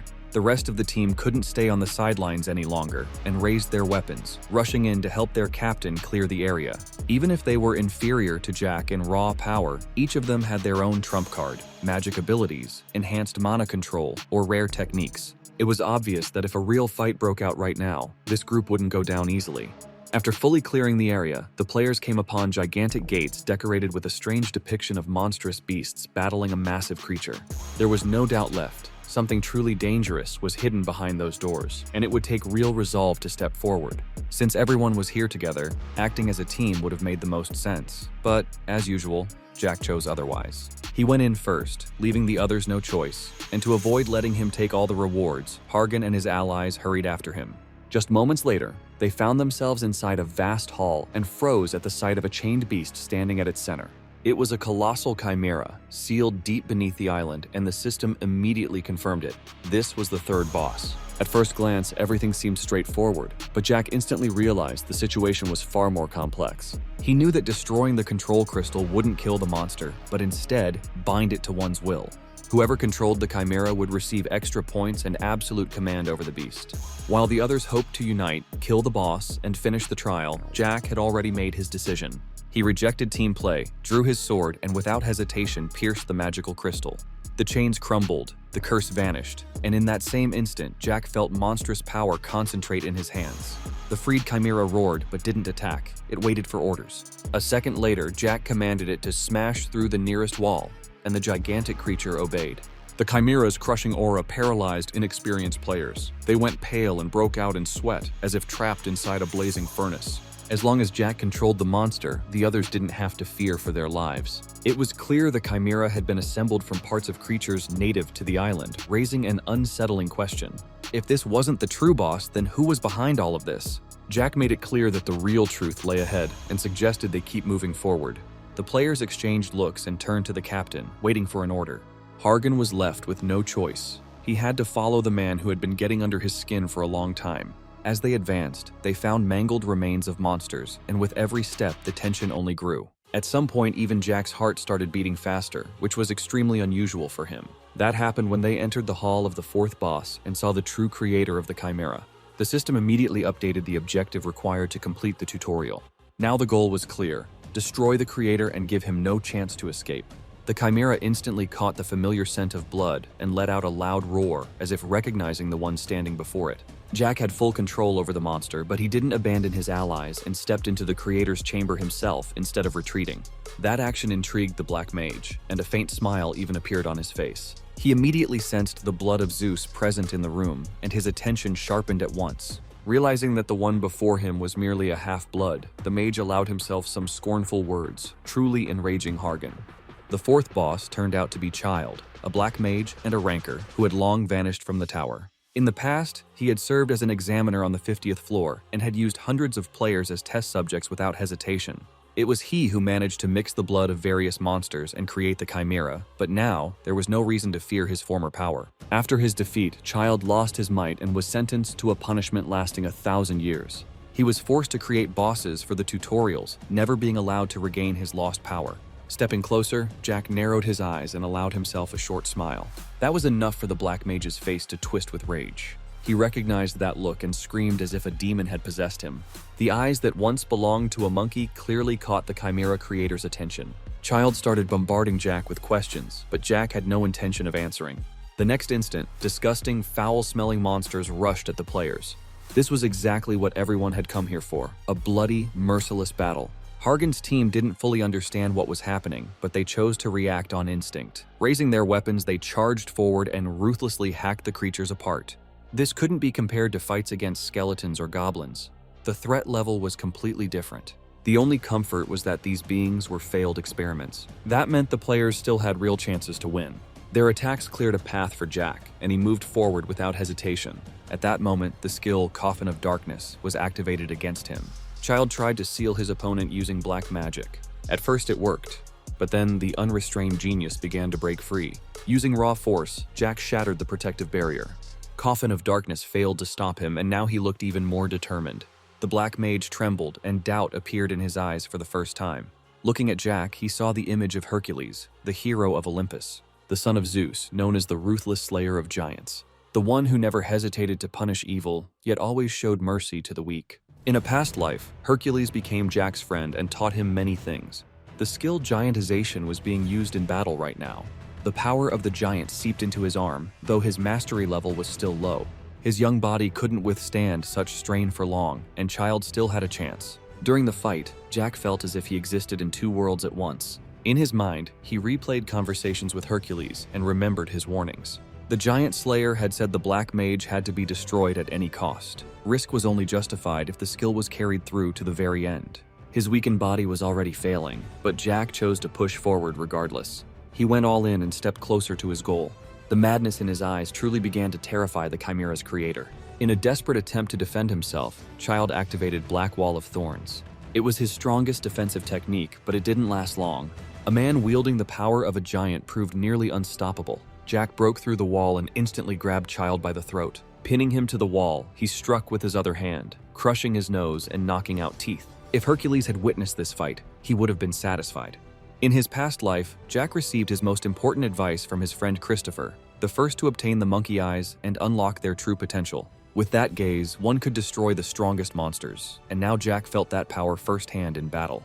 He finally reached the Chimera's creator, but the man had no intention of surrendering and looked disturbingly calm. Child truly was almost indestructible, just as the rumors said, the result of 1,000 years of black magic experiments. Over time, he had turned himself into an undead chimera, losing his humanity but gaining twisted resilience.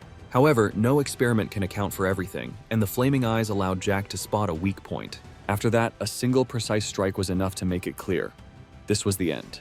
For years, Child had torn limbs from people and tortured them for his experiments, and now he experienced that same madness-inducing pain himself. His death became true retribution, exactly what he deserved. After the victory, Jack involuntarily recalled his final conversation with his friends. They were the ones who urged him to fight Sutra and obtain the flaming eyes. After that, he was meant to absorb the giant's heart and turn into something absurdly powerful. Back then, that path sounded insane, but now everything lined up into a single chain. The system announced the acquisition of an achievement that was hard to believe. All stats automatically increased, since the 5th level boss had truly been dangerous. Even Fatum of the Heavens advanced noticeably, though Jack understood this was only the beginning. The other players also completed their objectives. Each of them received solid compensation for risking their lives. But not everything was as smooth as it first appeared. It soon became known that Yulia had suffered severe injuries and urgently needed magical treatment. Hearing this, Hargan flared up with rage and could no longer hold back. He demanded that Jack step outside and have a serious talk. Formally, destroying the Chimera had been enough to complete the 5th stage. But because of the constant push for progress, other players had been pushed to the brink of death. Yulia had nearly died, and Hargan believed that responsibility lay with Jack. Still, the captain understood that part of the blame rested on himself as well. No one forced them to follow Jack. Everyone made that choice knowingly. Jack himself knew he was going too far, but otherwise, he would never be able to face the tower's outer gods. Those beings exist in a different space, where even weightlessness feels like crushing pressure. In the past, countless rankers died just trying to stand against even one of them. Jack had to keep growing stronger to avoid repeating his past fate. He wanted to cut out the rotting parts of the world and give humanity hope. For that goal, he was willing to go all the way, even if the sacrifices of others didn't weigh on him. That kind of responsibility couldn't be shared with anyone else. That was exactly why he rejected alliances and continued to act alone. In the middle of the conversation, the tutorial administrator Joshua appeared. Seeing a representative of Olympus, he initially flared up with anger, recalling his recent conflict with that guild. But that fury quickly turned into despair when Joshua realized that child had been destroyed. That mage was supposed to supply monsters for another 1,000 years. Now, a replacement would have to be found. Despite all the problems, Jack still deserved a reward. This time, he received the Stone of the Black God, known as a fragment of Hades' helmet. Hades, one of the 3 chief gods of Olympus, owned a helmet considered one of the most powerful artifacts in existence. In his past life, Jack had dreamed of obtaining it, but never imagined it would happen this early. The conditions were fulfilled, and the players began their transition to the next stage of the tower. Even during the transition, the system granted Jack another unexpected reward, a mysterious egg. He didn't have time to deal with the implications. Right now, there were far more important and dangerous matters. At last, the players who passed all the checks found themselves inside the trial tower and took their first step into a new reality. They were on the 1st floor and, over the coming weeks, would have to prepare for the real challenge ahead. This area was called the starting step, the place where future rivals and allies first crossed paths. More experienced guild representatives were already waiting for newcomers, ready to recruit and bolster their ranks. The representatives of Olympus stood out immediately thanks to their uniforms and confident demeanor. It wasn't hard to guess that Jack had no intention of joining any guild. He wanted to continue down the lone wolf path and stay away from obligations and hierarchies. Lately, Hargan had been growing more and more doubtful. He felt that Olympus wasn't acting as honestly as it pretended to and was deliberately hiding a lot. Jack merely hinted that those suspicions weren't unfounded but didn't reveal the full picture. He advised caution and walked away without even saying goodbye. As a final warning, Jack told him to watch out for the jackals. The first strike would come very soon. As soon as Jack left the newcomer's step, Agamemnon appeared beside Hargan. This captain was one of Olympus's representatives and was in charge of the guild's military unit. He came personally to congratulate the young master on clearing the tutorial. Their relationship since childhood had always been strained and rarely free of tension. The captain often allowed himself disrespect, constantly provoking conflicts. Hargan had to restrain himself to avoid drawing Zeus's wrath. After a brief flash of irritation, Agamemnon asked about the identity of the man in the red cloak. Hargan paused for a moment and replied that it was his friend. The conversation quickly shifted to the jackals, something every newcomer needed to know about. That was the name given to people who refused to move up to the next floor. They hunted in the steppe, attacking newcomers and taking their gear and money. Their favorite prey were solo players without guilds or serious skills. The preparation period before the tower's first stage was called feeding time. That was when the jackals went out to hunt. Meanwhile, Jack walked through a green forest, turning the stone of the Black God over in his hand. He knew that in the future he'd need a master to cleanse it, but even now the artifact was dangerously useful. Hades' stone made its owner nearly invisible, especially handy when dealing with jackals. They really did show up quickly, flawlessly tracking lone targets. Seeing the strange outfit of the newcomer, the jackals hesitated for a second, but greed won out. Instead of analyzing the situation, they chose to attack without warning. It was almost amusing to watch their plans fall apart when the victim turned into the hunter. Invisible Jack struck first, and heads dropped to the ground one after another. The green forest, full of life and flowers, was quickly stained crimson. Not a single jackal understood where death was coming from. The man in red was like a ghost. Jack could have killed them all, but chose to leave one alive for questioning. He didn't waste time and immediately asked the question that mattered to him. The genius in the red cloak wanted to know where the man known as Cloudless could be found. The jackal was genuinely surprised to hear that name from a newcomer. Jack had really gotten lucky, just starting out, and he'd already hit the jackpot. By evening, he reached the nearest city and finally allowed himself a break. The calm atmosphere, a simple meal, and the lack of unnecessary people made the night unexpectedly comfortable. Jack sat on the veranda, staring into the distance, his thoughts drifting back to the past. Once, he used to spend evenings like this with his friends. Now he missed them more than ever, and the feeling of loneliness pressed down harder and harder. When his eyes grew wet, Jack forced himself to pull together and return to reality. He knew he had to stay strong, otherwise he'd never fulfill his purpose. The next step would be working with Hades' stone, an artifact capable of pushing him to an entirely different level. If the stone were purified, the stealth skill would reach a heavenly rank, giving Jack an advantage most players could only dream of. Every great god had their own stone of power. Zeus wielded a lightning fragment, while his brother relied on black magic. Thanks to memories from his past life, Jack knew exactly where to go and had no doubt about his choice. In this city lived the very blacksmith whose name was still considered a mark of absolute mastery. Finding him wasn't difficult. Getting there without trouble was another story. Along the way, too many suspicious types took notice of the newcomer wearing unusual gear. His outfit immediately caught the attention of local thugs, and conflict became only a matter of time. One of them even drew a sword and nearly pierced Jack's ribs, but the red cloak withstood the blow.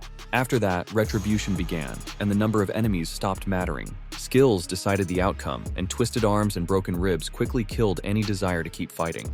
When it was over, Jack calmly looked around and stepped into the forge. Inside, there wasn't a single unnecessary visitor, as if the place had long been forgotten. Newcomers simply didn't understand how professional the local master really was. A massive back, powerful arms, and long hair immediately gave away an experienced blacksmith. It took holding just one of his tools to realize this was the real deal. Even a sword made from cheap materials had perfect balance, something only Uncle Vicario could pull off. Hearing his name, the blacksmith tensed up, but Jack immediately told him to relax. He showed that he was just an ordinary first-floor newcomer and posed no threat. Then the very stone that could amaze even gods appeared from his pocket. Vicario couldn't believe his eyes. A newcomer had actually brought him Hades' stone. Jack didn't explain how he got it, brushing it off with a simple "got lucky." Any blacksmith would dream of working with material like that, and Vicario was no exception. He agreed to cleanse the stone of its excess darkness without asking questions. Still, the blacksmith didn't understand why the player chose to trust him specifically when there were plenty of masters around. Jack answered simply, he wanted to work with someone he truly trusted. Those words struck a chord in Vicario, reminding him of the days when his name thundered throughout the tower. He agreed to take the job, but set one condition: no one could ever learn about this collaboration. Jack accepted the condition without hesitation. After the talks, a rare sense of calm settled in, and he could finally allow himself a breather. A few points went toward a simple but filling breakfast. There was still time before the first real trial. Cleansing the stone would take no less than 10 days, and a lot could change during that time. Jack even allowed himself a brief, ironic thought about a quiet breakfast with a pretty blonde. But instead, Hargan showed up. He'd tracked Jack down easily through his connections. He came to ask how Jack planned to keep climbing the tower. The answer was short. The lone wolf path wasn't changing. Still, Jack suggested shaking things up a bit and wiping out a pack of jackals while they were at it. That didn't require a big team. 2 prepared fighters would be enough. They agreed to start the cleanup the next evening and to meet near the forge. After saying goodbye, Hargan left, and almost immediately Jack felt someone watching him. A man in a dark cloak had been observing him the entire time, waiting for the right moment. To Jack's surprise, the stranger turned out to be Captain Agamemnon of the Olympus faction. It was their first meeting, and the captain expressed respect for the rookie's skills. His goal was obvious. He'd come to negotiate cooperation with the man already being called a genius. Jack was one of the very few players who'd managed to draw the gods' attention through his performance in the tutorial. At the same time, the captain had deliberately stayed out of Jack's conversation with Hargan, not wanting the blonde to learn too much. Tension had been brewing inside Olympus for a long time, and lately everyone was looking out only for themselves. Alliances with rookies were considered pointless, so the captain immediately offered a more profitable alternative. The faction was ready to provide Jack with resources, protection, and a fast track up the tower.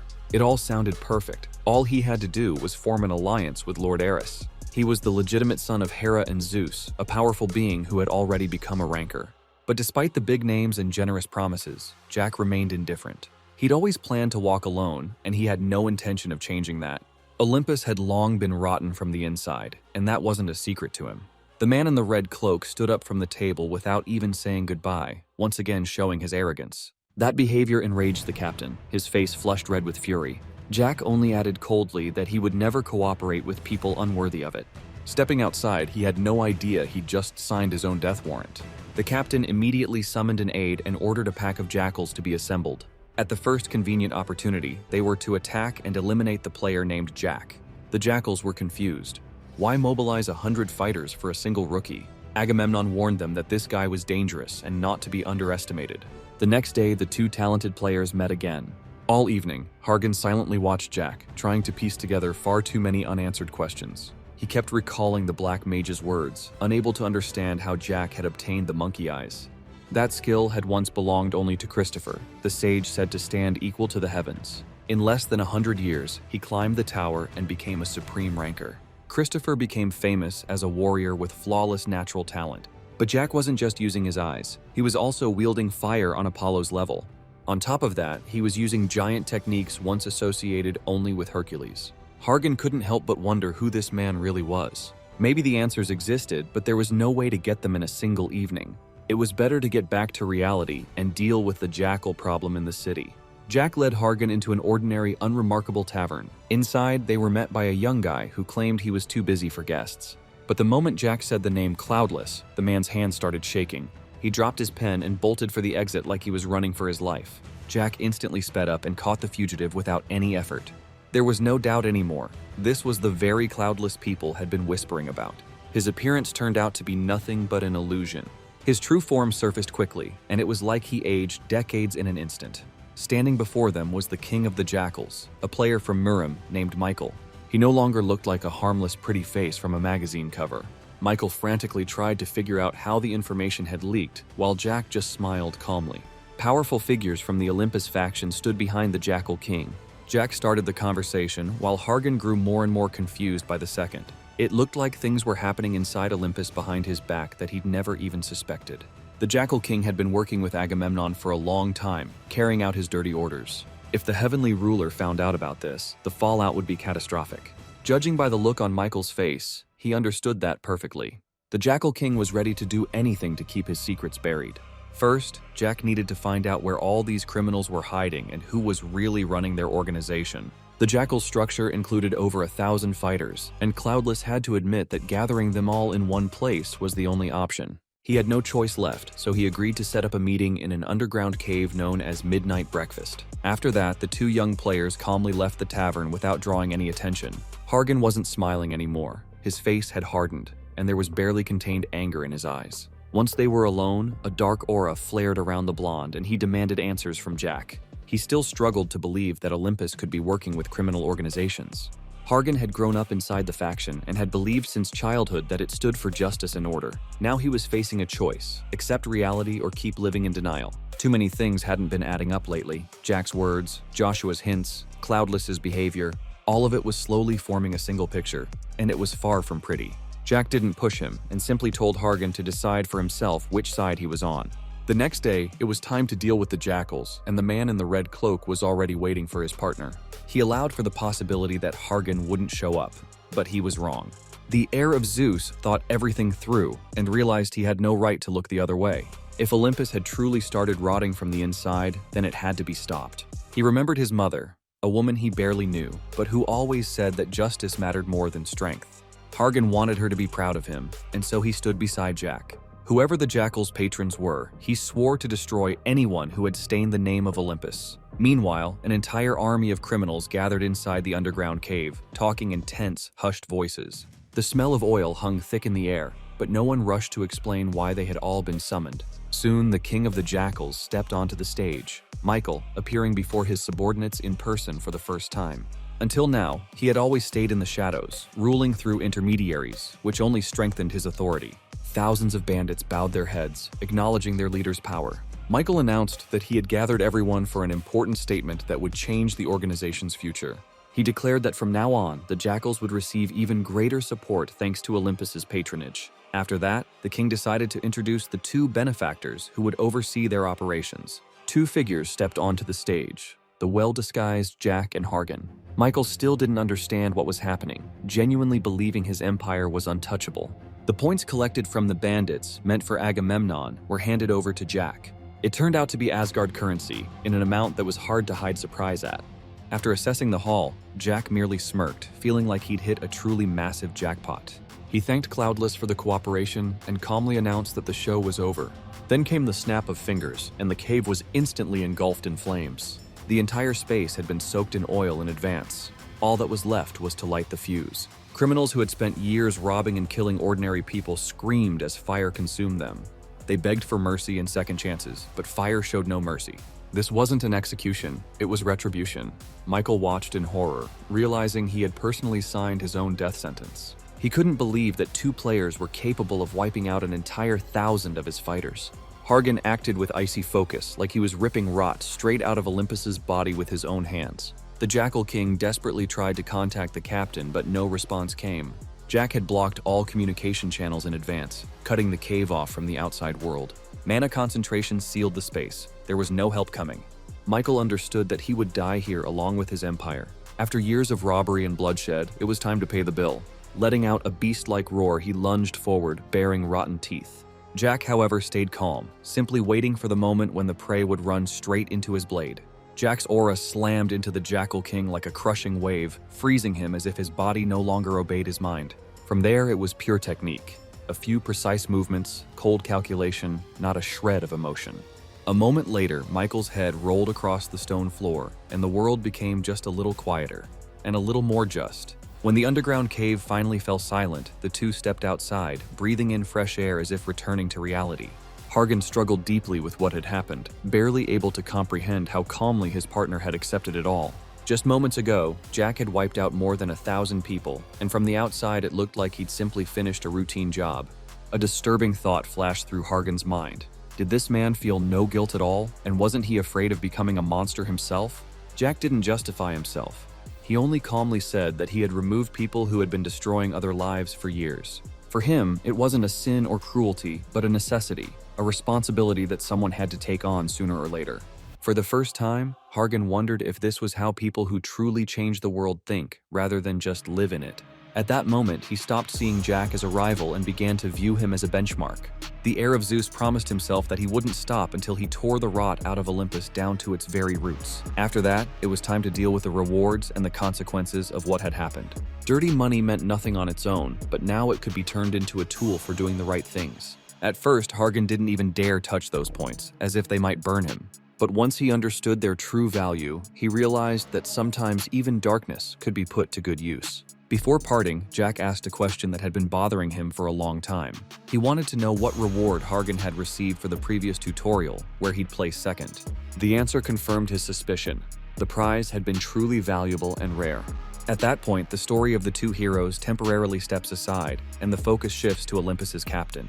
Agamemnon couldn't sit still, unable to understand why Cloudless still hadn't made contact.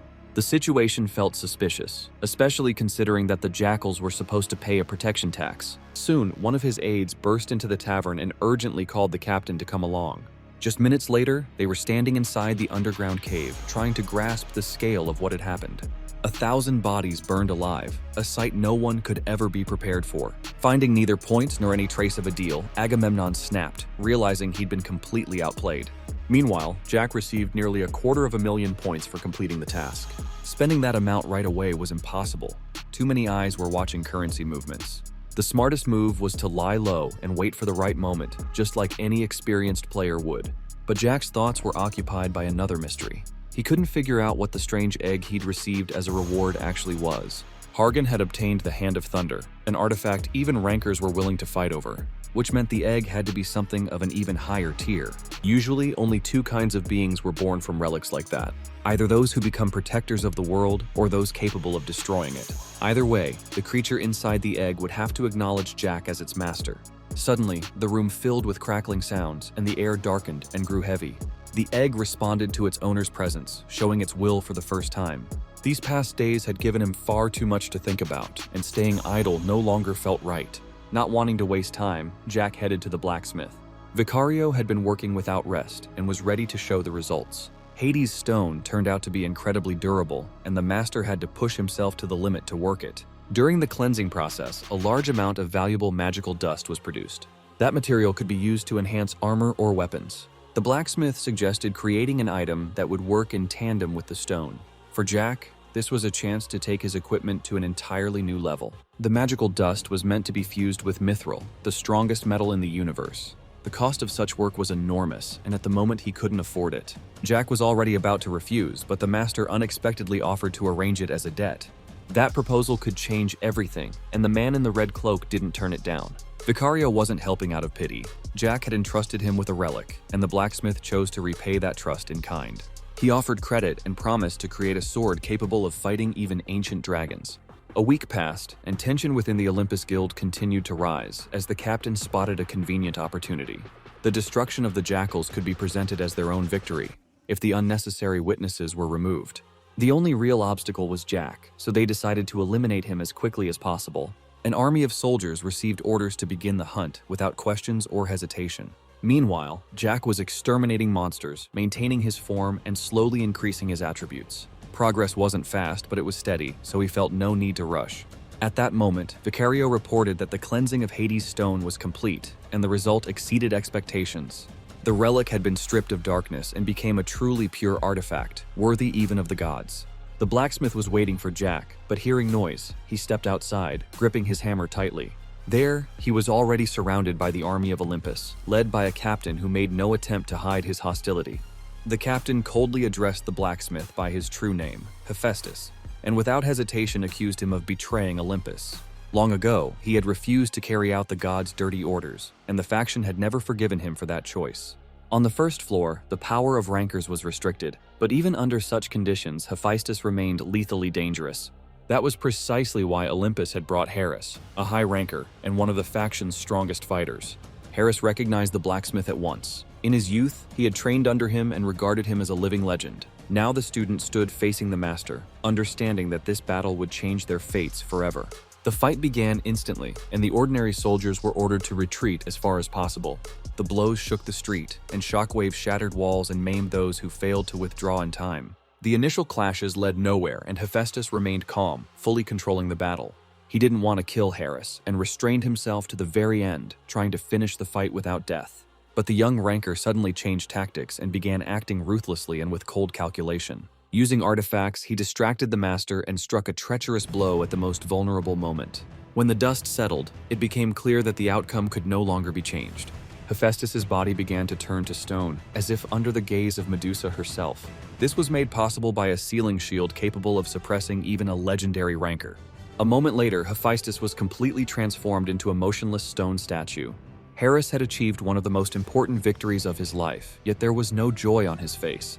The captain ordered the immediate capture of the main criminal and his delivery to Olympus. He was certain that everything was under control and that the danger had finally been eliminated. But in the next instant, a man in a red cloak appeared out of nowhere. With one precise motion, Jack severed the nearest soldier's leg without even slowing his stride.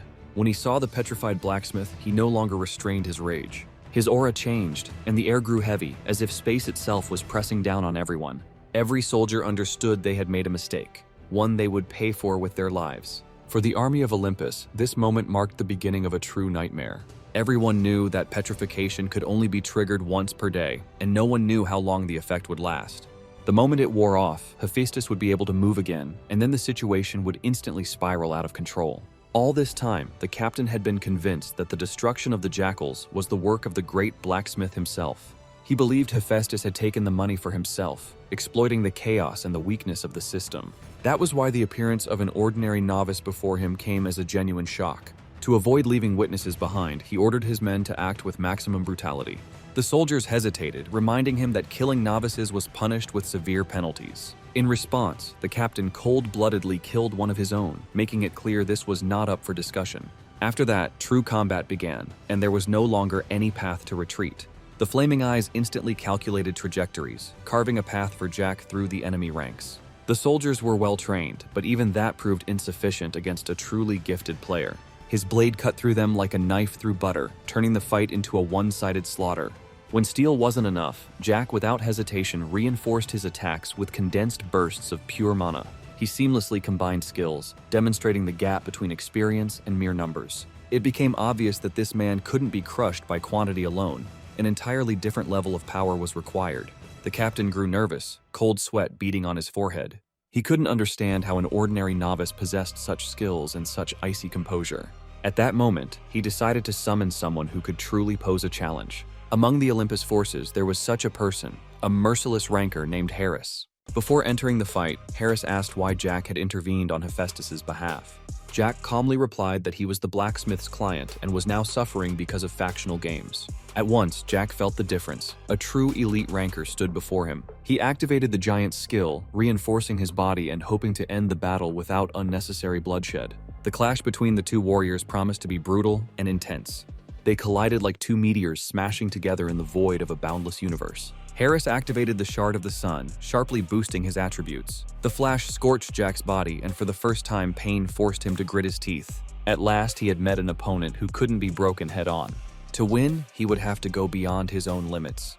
The Shard of the Sun was a gift from Apollo, a teacher who often spoke of the price of power. After the very first exchange of blows, Harris himself was injured, but it didn't faze him. He kept a cool head and aimed to end the fight as quickly as possible. The next strike was impossible to block, and Jack was driven backward, smashing through a nearby wall. The fight with the elite ranker exposed all of his weaknesses. He struggled against enemies who closed the distance quickly and weren't afraid of a head-on clash. Anyone else in his place would have already given up, but not Jack. Finding himself inside the workshop, he noticed that the work on Hades' stone was complete. That meant he could make use of the relic's power right now. Harris, having sustained serious wounds, recalled a conversation with his teacher Apollo. He had warned that on the first floor, restrictions concealed the true power of skills. If those limits were broken, the system would immediately punish the player, reminding them that the tower was a living and vengeful organism. The captain coldly congratulated Harris on the successful attack, even though he could see that it had cost the ranker dearly. In their eyes, everything was over. The main criminal was eliminated, and the arrogant lone fighter was meant to become the next victim. All that remained was to collect the body and close the case without drawing unnecessary attention from the system. The plan collapsed the moment the workshop flared with a cold blue light, tearing through the silence of the night. From the flames stepped a man thought to be dead, risen thanks to the purified stone of Hades. Wounds closed before their eyes, and the soldier's confidence rapidly turned into fear. Even Harris took a step back, realizing for the first time that this was not prey, but a real threat. The attribute of darkness left no doubt. Such power was neither accidental nor something an ordinary person could control. Noticing the ranker's hesitation, the captain decided to act ruthlessly and take control of the situation. He ordered the soldiers to move in and finish the target at any cost, regardless of losses. The assault collapsed instantly. The unknown force tore people apart as if they were nothing but shadows. The survivors retreated, allowing Jack to pass toward the petrified master, unable to come any closer. The petrification effect still held, but Jack already knew how to turn it to his advantage. Agamemnon, losing his composure, once again ordered an attack, signing his subordinates' death warrants. The soldiers rushed forward, not even realizing they were facing a power that exceeded the limits of the floor. Hades is the god of death, and his artifacts show no mercy to the living, draining the very essence of existence. The stone's dark energy devoured souls, turning people into empty shells devoid of will. Now it was clear to everyone, this opponent could not be stopped by ordinary means. The only one still capable of challenging him was Harris, despite his fatigue and injuries. He steadied his breathing, gathered his mana, and began calculating a decisive strike. The second round between the elite fighters promised to be far harsher and more dangerous than the first. Jack had gained a boost after his defeat, but whether it would be enough against the Shard of the Sun remained an open question. The answer had to come right now because the clash was inevitable. The two fighters froze, staring into each other's eyes like predators before a final confrontation. The ground beneath their feet trembled, as if the world itself could not endure their presence. The air heated to its limit, turning the battlefield into something like a scorched wasteland. Ordinary people hastily retreated, realizing they had no place here. Harris attacked first, confident he could break his opponent once again. His strikes were wide and merciless, each one seeking a weak point in Jack's defense. A mass of solar mana surged forward, trying to melt the darkness and the enemy's guard. The explosion wiped out the nearest buildings, turning the street into ruins in a single instant. Even the captain, who had taken cover behind a wall, felt a cold shiver run down his spine. After the exchange of blows, the world looked like the epicenter of a disaster where nothing alive remained. Both fighters collapsed to the ground, showing no signs of life. Agamemnon lunged forward, trying to finish the enemy, but suddenly took a blow straight to the chest. Turning around, he saw that Hephaestus had broken free from the petrification and risen to his feet. The great blacksmith stood tall, and only cold fury could be seen in his eyes. Raising his hammer, he swung it back, intending to crush the captain with a single strike. Agamemnon's strength was fading and fear gripped the soldiers, stripping them of any will to resist.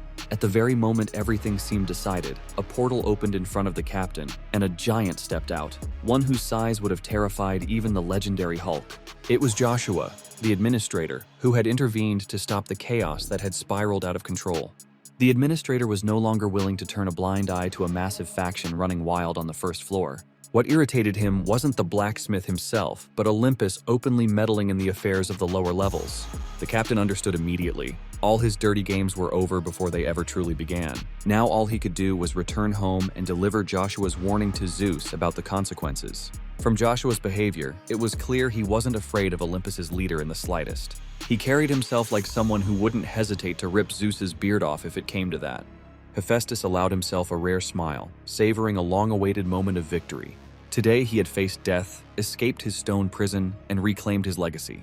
Meanwhile, the two top-tier fighters slowly drew closer, moving toward one another. Suddenly, the egg grew teeth, and the space around it tightened with predatory menace. The creature inside was clearly choosing its moment, whether to kill its weakened host or step in and help.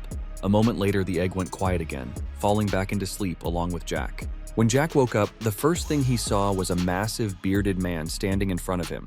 Out of habit, he called him Uncle, even though Hephaestus clearly didn't like the title. Still, being an uncle was better than being an aunt, so the blacksmith kept quiet. Jack had been unconscious for a full day, his body finally giving out after the strain. Without hiding anything, the master admitted that he wasn't Vicario, but Hephaestus, the blacksmith of Olympus. Jack accepted the revelation calmly, without showing a trace of surprise. Hephaestus realized that his true identity had been uncovered long ago. Once he had suspected the boy of having ties to Olympus, but those doubts were now gone. Jack's level and skills made it obvious. This was no ordinary player. Jack's secret remained unsolved, yet trust formed almost on its own. The old workshop had been destroyed, and the blacksmith was now working out of a rented space. Hephaestus promised to finish the job and forge the sword Jack had been waiting for. That old sense of understanding rose between them once again. Once, they had been almost best friends, and that feeling suddenly returned. After waking up, Jack spent several days feeling like he was moving through a thick fog. He kept killing monsters, but his body still refused to operate at full capacity. Thoughts about a clash with Olympus wouldn't leave him, but the time for that hadn't come yet. Before starting the tower's key battles, his body needed to get stronger. That was where the purified shard of darkness, free of impurities, would help. It boosted base stats and allowed the use of the severing technique. Among the new abilities, one stood out, the summoning of Hell, a power wielded by Hades himself. The effect of the skill was still unknown, but even its name sounded ominous. After finishing his training, Jack headed to the new workshop.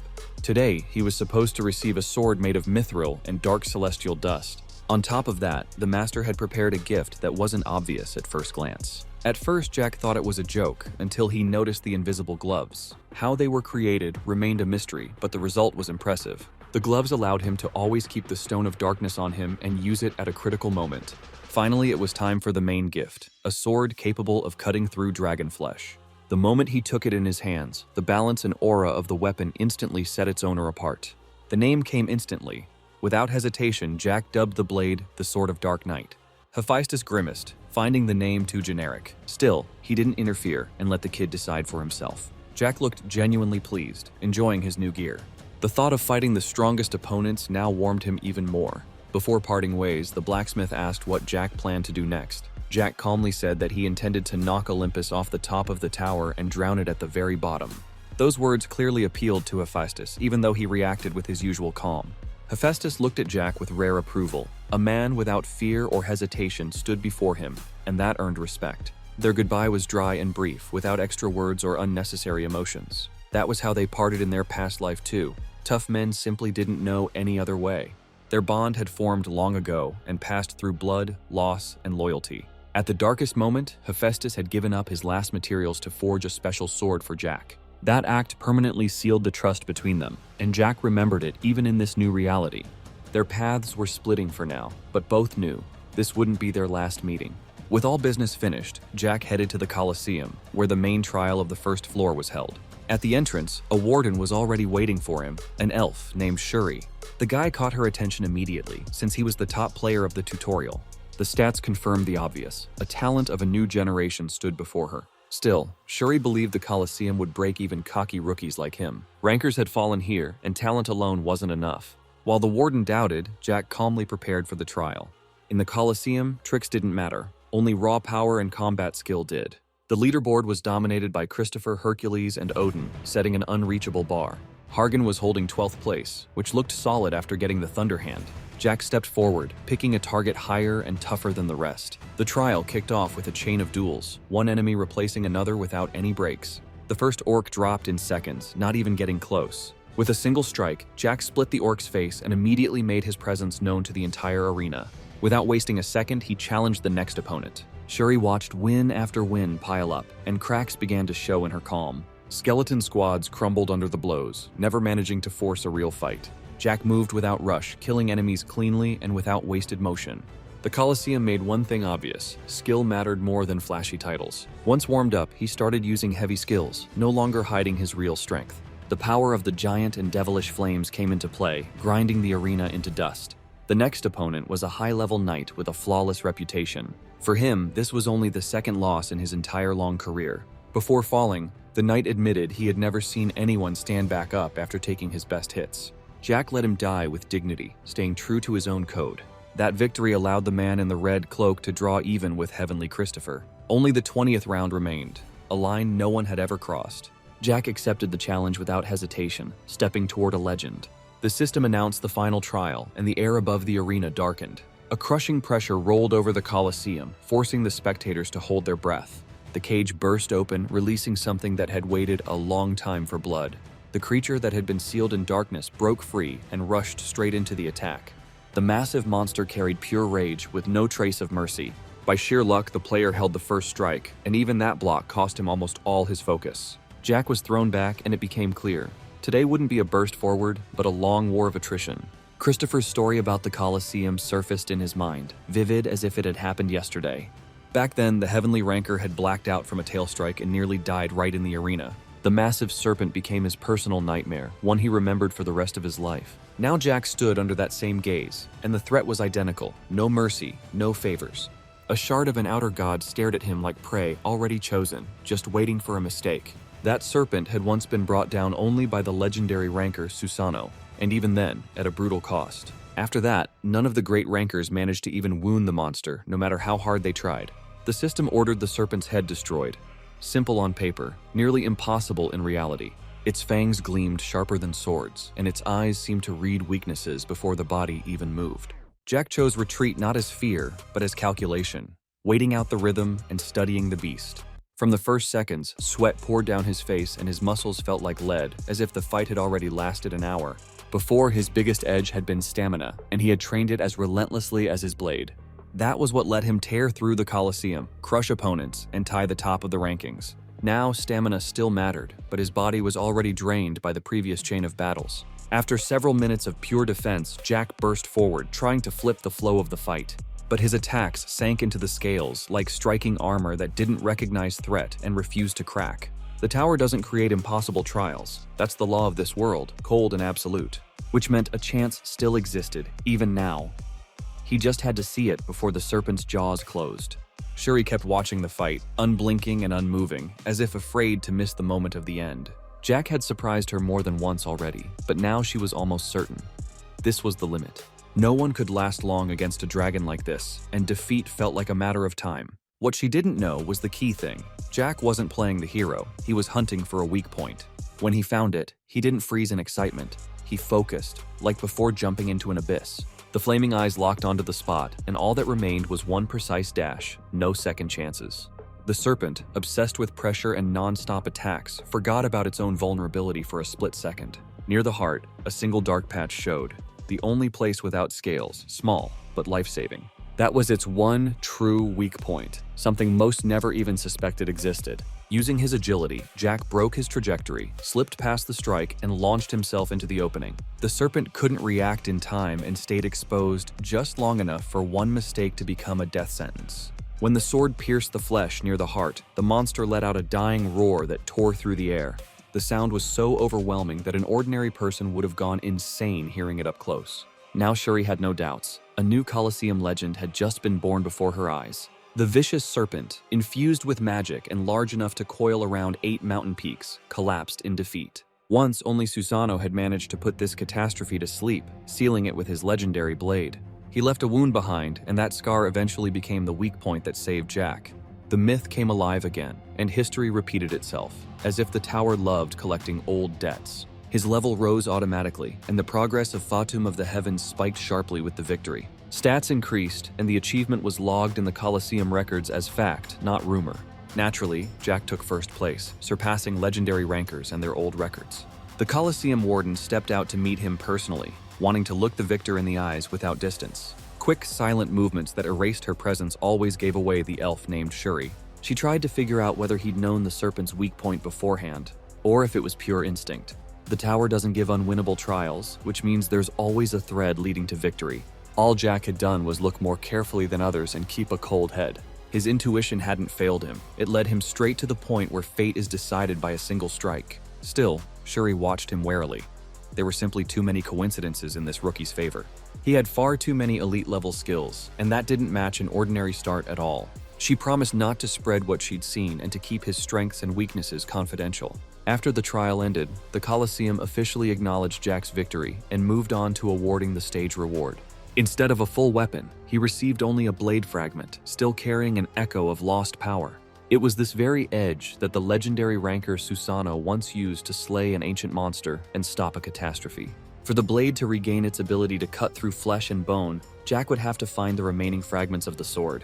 Along with the weapon shard, he was given the Serpent's Eighth Heart, a rare crystal packed with power and lethal poison. Using it right away was impossible, and Shuri made it clear that without preparation, this trophy was more dangerous than any enemy. She warned him flatly, without emotion. Reckless use of the poison would lead to irreversible consequences.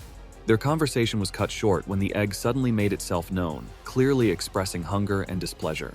The creature appeared without warning, and without hesitation, latched onto the corpse of the fallen serpent right in front of everyone.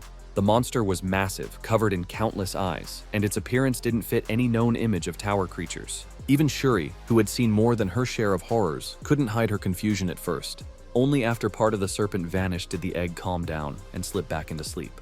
Jack chose not to explain, brushing it off as quirks of his pet. After all, you don't see a creature casually devouring a dragon's descendant every day. Once the egg settled down, Jack shifted his focus to planning his next moves. All this time, Shuri had assumed he was connected to Christopher, but now doubt crept into her gaze. She didn't know who he really was, but she felt that even the heavens had underestimated him. As they parted, Shuri wished him luck and made it clear she'd be watching his rise. A straightforward, powerful warrior, she still believed in the tower's rules, even as they began to crack. In his past life, Shuri had already played an important role in Jack's fate, and history might repeat itself. Leaving the Colosseum, Jack firmly etched his name into history by taking first place in the overall rankings. Just days later, rumors about him spread across the entire tower, growing more distorted by the hour. Some called him the new Christopher, others an unknown man from Earth. The fewer facts there were, the faster interest in him grew. Without slowing down, Jack continued climbing and months later reached the 9th floor. The labyrinth became a trial of the mind, demanding calculation and patience rather than brute force. Sometimes the path still had to be cleared with fists when all other options ran out. After completing the trial, Jack headed to a long-planned meeting with Hephaestus. He had commissioned new work from the blacksmith and now wanted to see the result with his own eyes. As always, the workshop was unbearably hot, as if the flames themselves refused to settle. Jack talked about the trials he'd cleared, barely noticing how he was distracting the master from his work. Truth be told, he was getting in the way, but Hephaestus was too well-mannered to kick him out. At last, the blacksmith presented an unnamed sword, assembled from different materials and lacking any flashy appearance. The weapon looked plain, but it had excellent low-tier mana conductivity. Clearly, Jack had his own plan, and this blade was made specifically for it. He paid generously without hesitation when it came to people he trusted. After that, Jack passed through the portal and received his reward for clearing the labyrinth. Now he could move on to double-digit floors and begin a new stage of his life. The 10th floor welcomed him with a world of martial arts, where weakness wasn't tolerated. The strongest fighters had gathered here, ready to tear apart any outsider. The competition promised to be brutal, exactly the kind Jack was looking for. The martial arts world was a massive continent, surrounded on all sides by the sea and steeped in ancient conflicts. From the very first steps, dozens of clans were already active here, each hunting for talented newcomers. Unlike other floors, the trial began the moment you stepped onto the 10th floor. Those who failed got stuck in this world forever, never seeing the higher levels of the tower. Almost immediately, Jack ran into a man who offered him a spot in a clan as a rookie. He refused politely without arrogance, but the clan leader clearly didn't like that answer. The man drew his sword and decided to make a point by publicly beating the insolent newcomer. That was a mistake, one he paid for faster than he expected. Jack let out a cold, piercing stare, and his opponent's legs nearly gave out. By the time the clan leader realized he'd picked the wrong target, it was already too late. Fear locked his body in place, and seconds later, whispers of his humiliation spread around them. The 10th floor rookie defeated his opponent calmly, without the slightest strain. Clan members rushed to drag their leader away, desperate to bury the disgrace. After that, Jack spent several weeks moving forward, covering thousands of kilometers through a Chujoy Ivrajdebny Mir. In the martial arts world, there was no convenient transportation. Everyone relied solely on their own legs. By evening, he finally reached the area he was looking for, sensing that his goal was close. As the sun set, Jack felt 24 warriors approaching. Their experience radiated from their auras, heavy and ominous, like the calm before a massacre. He stopped and didn't prepare for a fight. Jack had come here to talk. Soon, armed men appeared, representatives of one of the clans. It was a unit that had long opposed the oligarchy and cooperated with the Rising Moon Coalition. Rumor had it they were now locked down on Mount Tian Shan, deciding the future of the world right here. Robert greeted the newcomer and immediately understood this was no ordinary player. Jack said straight up that he'd come for the trial and wanted to prove his level.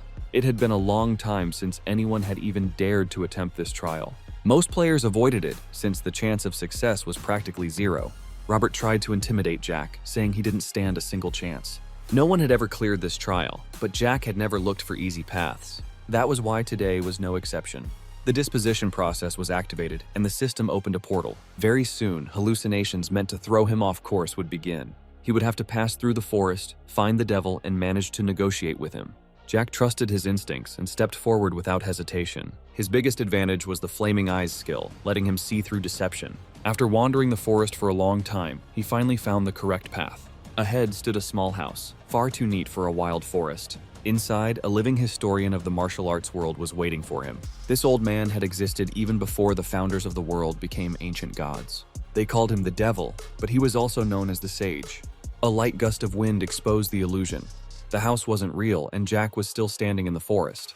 He stated that he wanted to demonstrate his abilities and prove the value of cooperation. In response, the Devil activated a flash, and the illusory house vanished. As a final remark, he said that the player was accepted and that his path in the martial arts world was only beginning. After finishing his business in the forest, Jack returned to the city, the only safe place in this part of the 10th floor.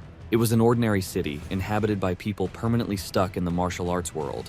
Robert still found it hard to believe that the newcomer had not only found the devil, but also negotiated with him. Usually, players never even got close to the legend, yet Jack walked out of the forest as if it had been a casual stroll.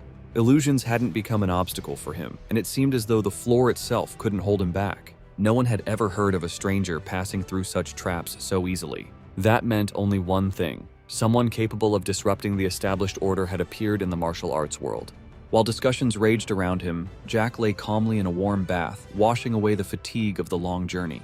After a chain of trials, it was sometimes important to simply stop and give the body a chance to rest. The 10th floor was unlike the others. It demanded both strength and cold calculation. A mistake cost too much, while the right decision could determine fate forever. As he rested, the egg beside him shifted slightly, as if reacting to the warmth. In recent months, thoughts of what was hidden inside it hadn't left Jack day or night. After the Colosseum, it became clear that something truly dangerous was maturing within the shell. When the creature had devoured the serpent's head without hesitation, those troubling suspicions only deepened. Dozens of eyes and sharp fangs returned again and again in his dreams. On one side loomed the threat of a monster capable of destroying everything around it.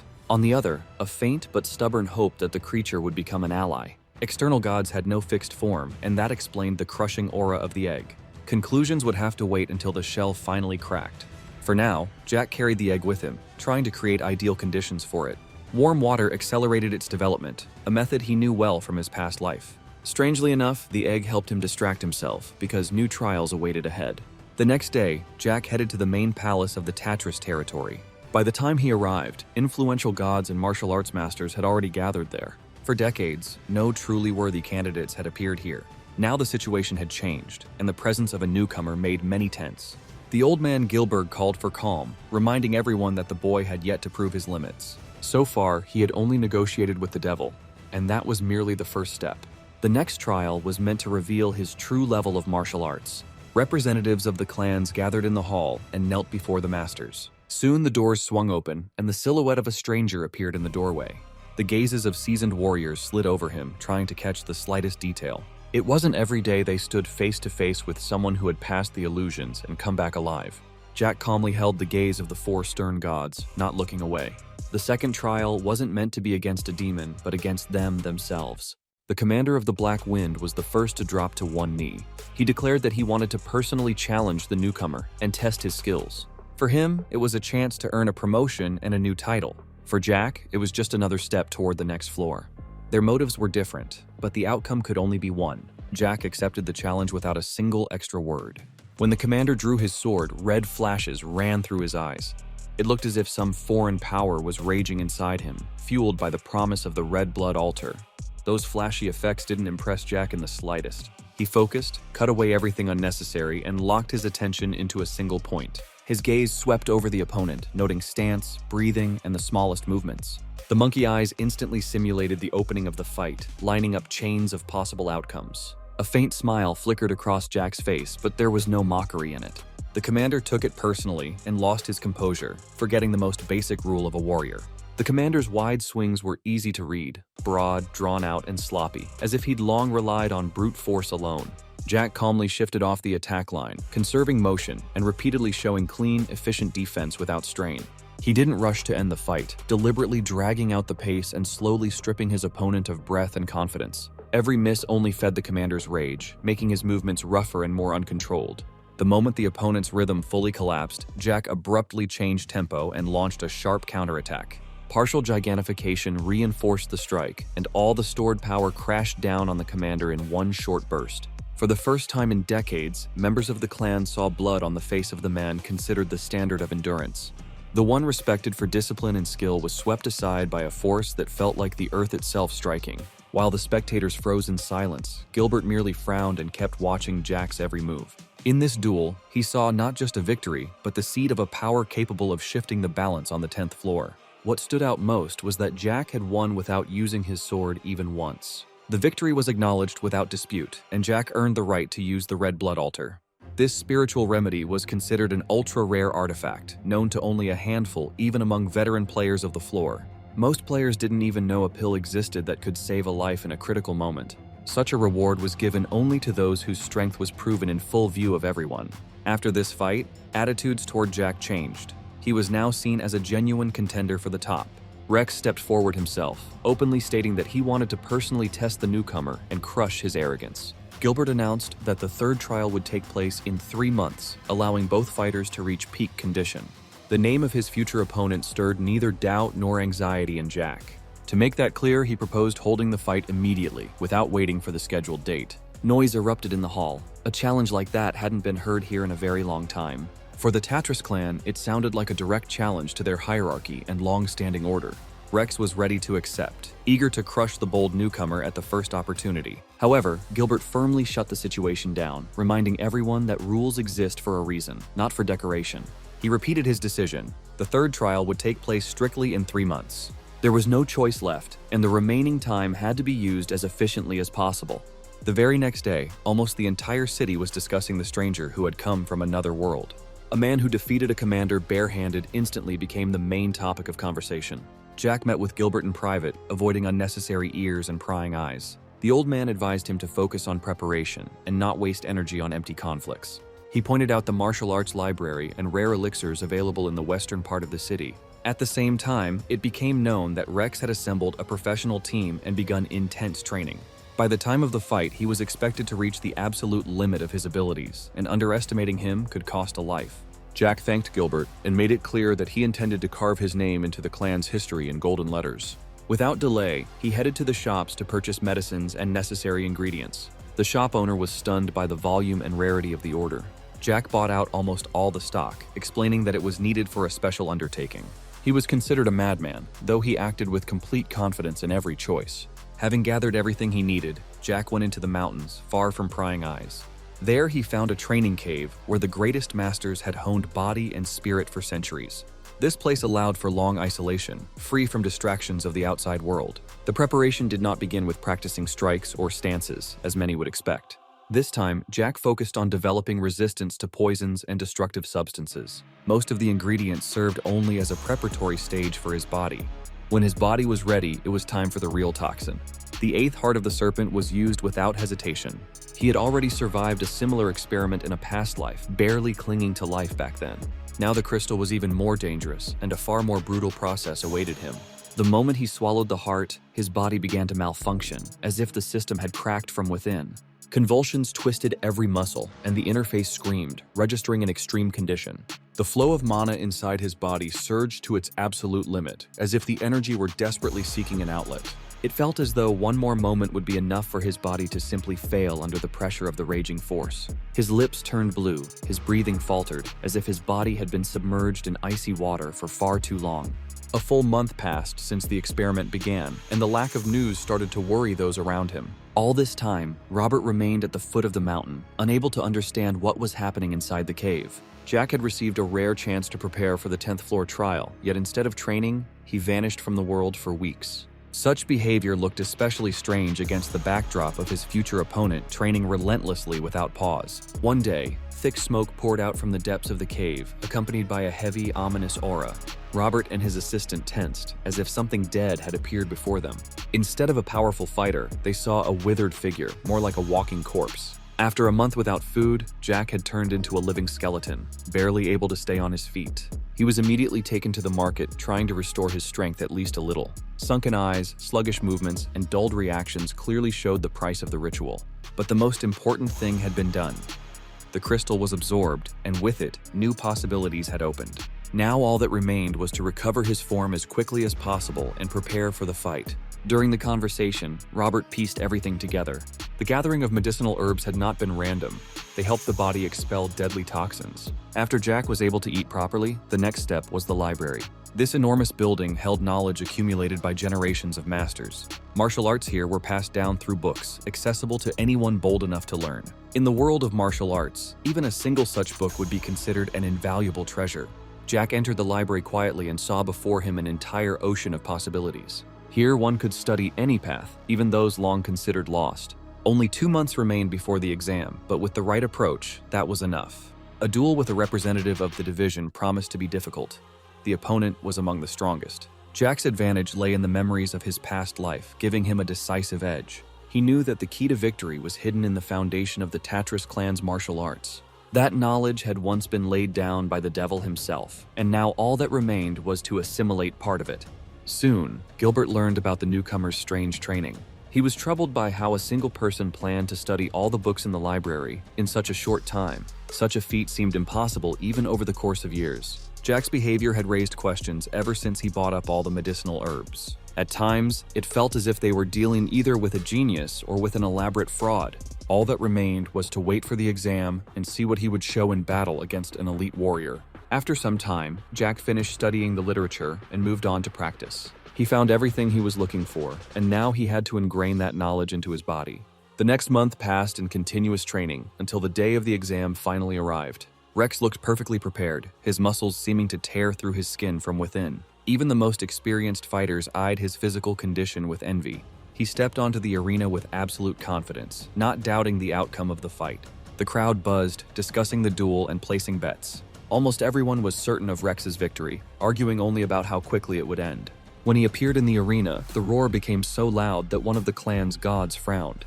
At first, he tried to calm the spectators with a glance, but it was not enough. He had to order silence so that the trial could proceed according to the canons of Tatris. Soon after, the newcomer in the red cloak entered the arena as well. The crowd joked about him imitating Superman, but those words held no meaning for him. His gaze was fixed solely on his opponent. The rest of the world faded away. The exam began, and Rex, considered the favorite, was the first to attack. His thunder technique was known to anyone who had ever encountered the Tatris clan. The thunderous attack crashed down upon the arena, and the stone beneath their feet cracked under the pressure. Everyone knows this technique. It crushes everything in its path, and now the blow was aimed straight at Jack. He held the block, skillfully distributing the force through his body. Otherwise, he would have been crushed on the spot. Had he let the strike through without defense, the fight would have ended instantly, with no chance for a second attempt. He had fought powerful rankers before, but back then the stakes were lower and his body was fresh. Now the opponent was stronger, the price of a mistake higher, and this fight could easily become his last. Rex changed his rhythm and unleashed the Thousand Fists strike, turning the assault into relentless pressure. Blocking the barrage became harder, and ever larger portions of mana were consumed for defense without pause. Stamina began to fail, his legs grew heavy, and his breathing broke as if the fight were dragging him into thick mire. To maintain defense, he had to burn energy too quickly, and the reserve was melting before his eyes. In the first few minutes, Jack was exhausted without landing a single counter, even though the fight already demanded initiative. Rex pressed harder, like breaking down a wall, and each new advance only made him bolder. Confidence fueled him, and the onslaught grew harsher, without pauses, as if he intended to end everything right now. At that second, the duel reached its turning point. From here on, only the one who dared first would endure. Either Rex's pressure would crush the newcomer, or Jack would seize the tempo and overturn the fight. Jack kept a cool head and waited for the moment when his opponent would open up in his own attack. He took the blow, reinforced his stance, and immediately began moving in response, not giving Rex a chance to catch his breath. This trap had worked before.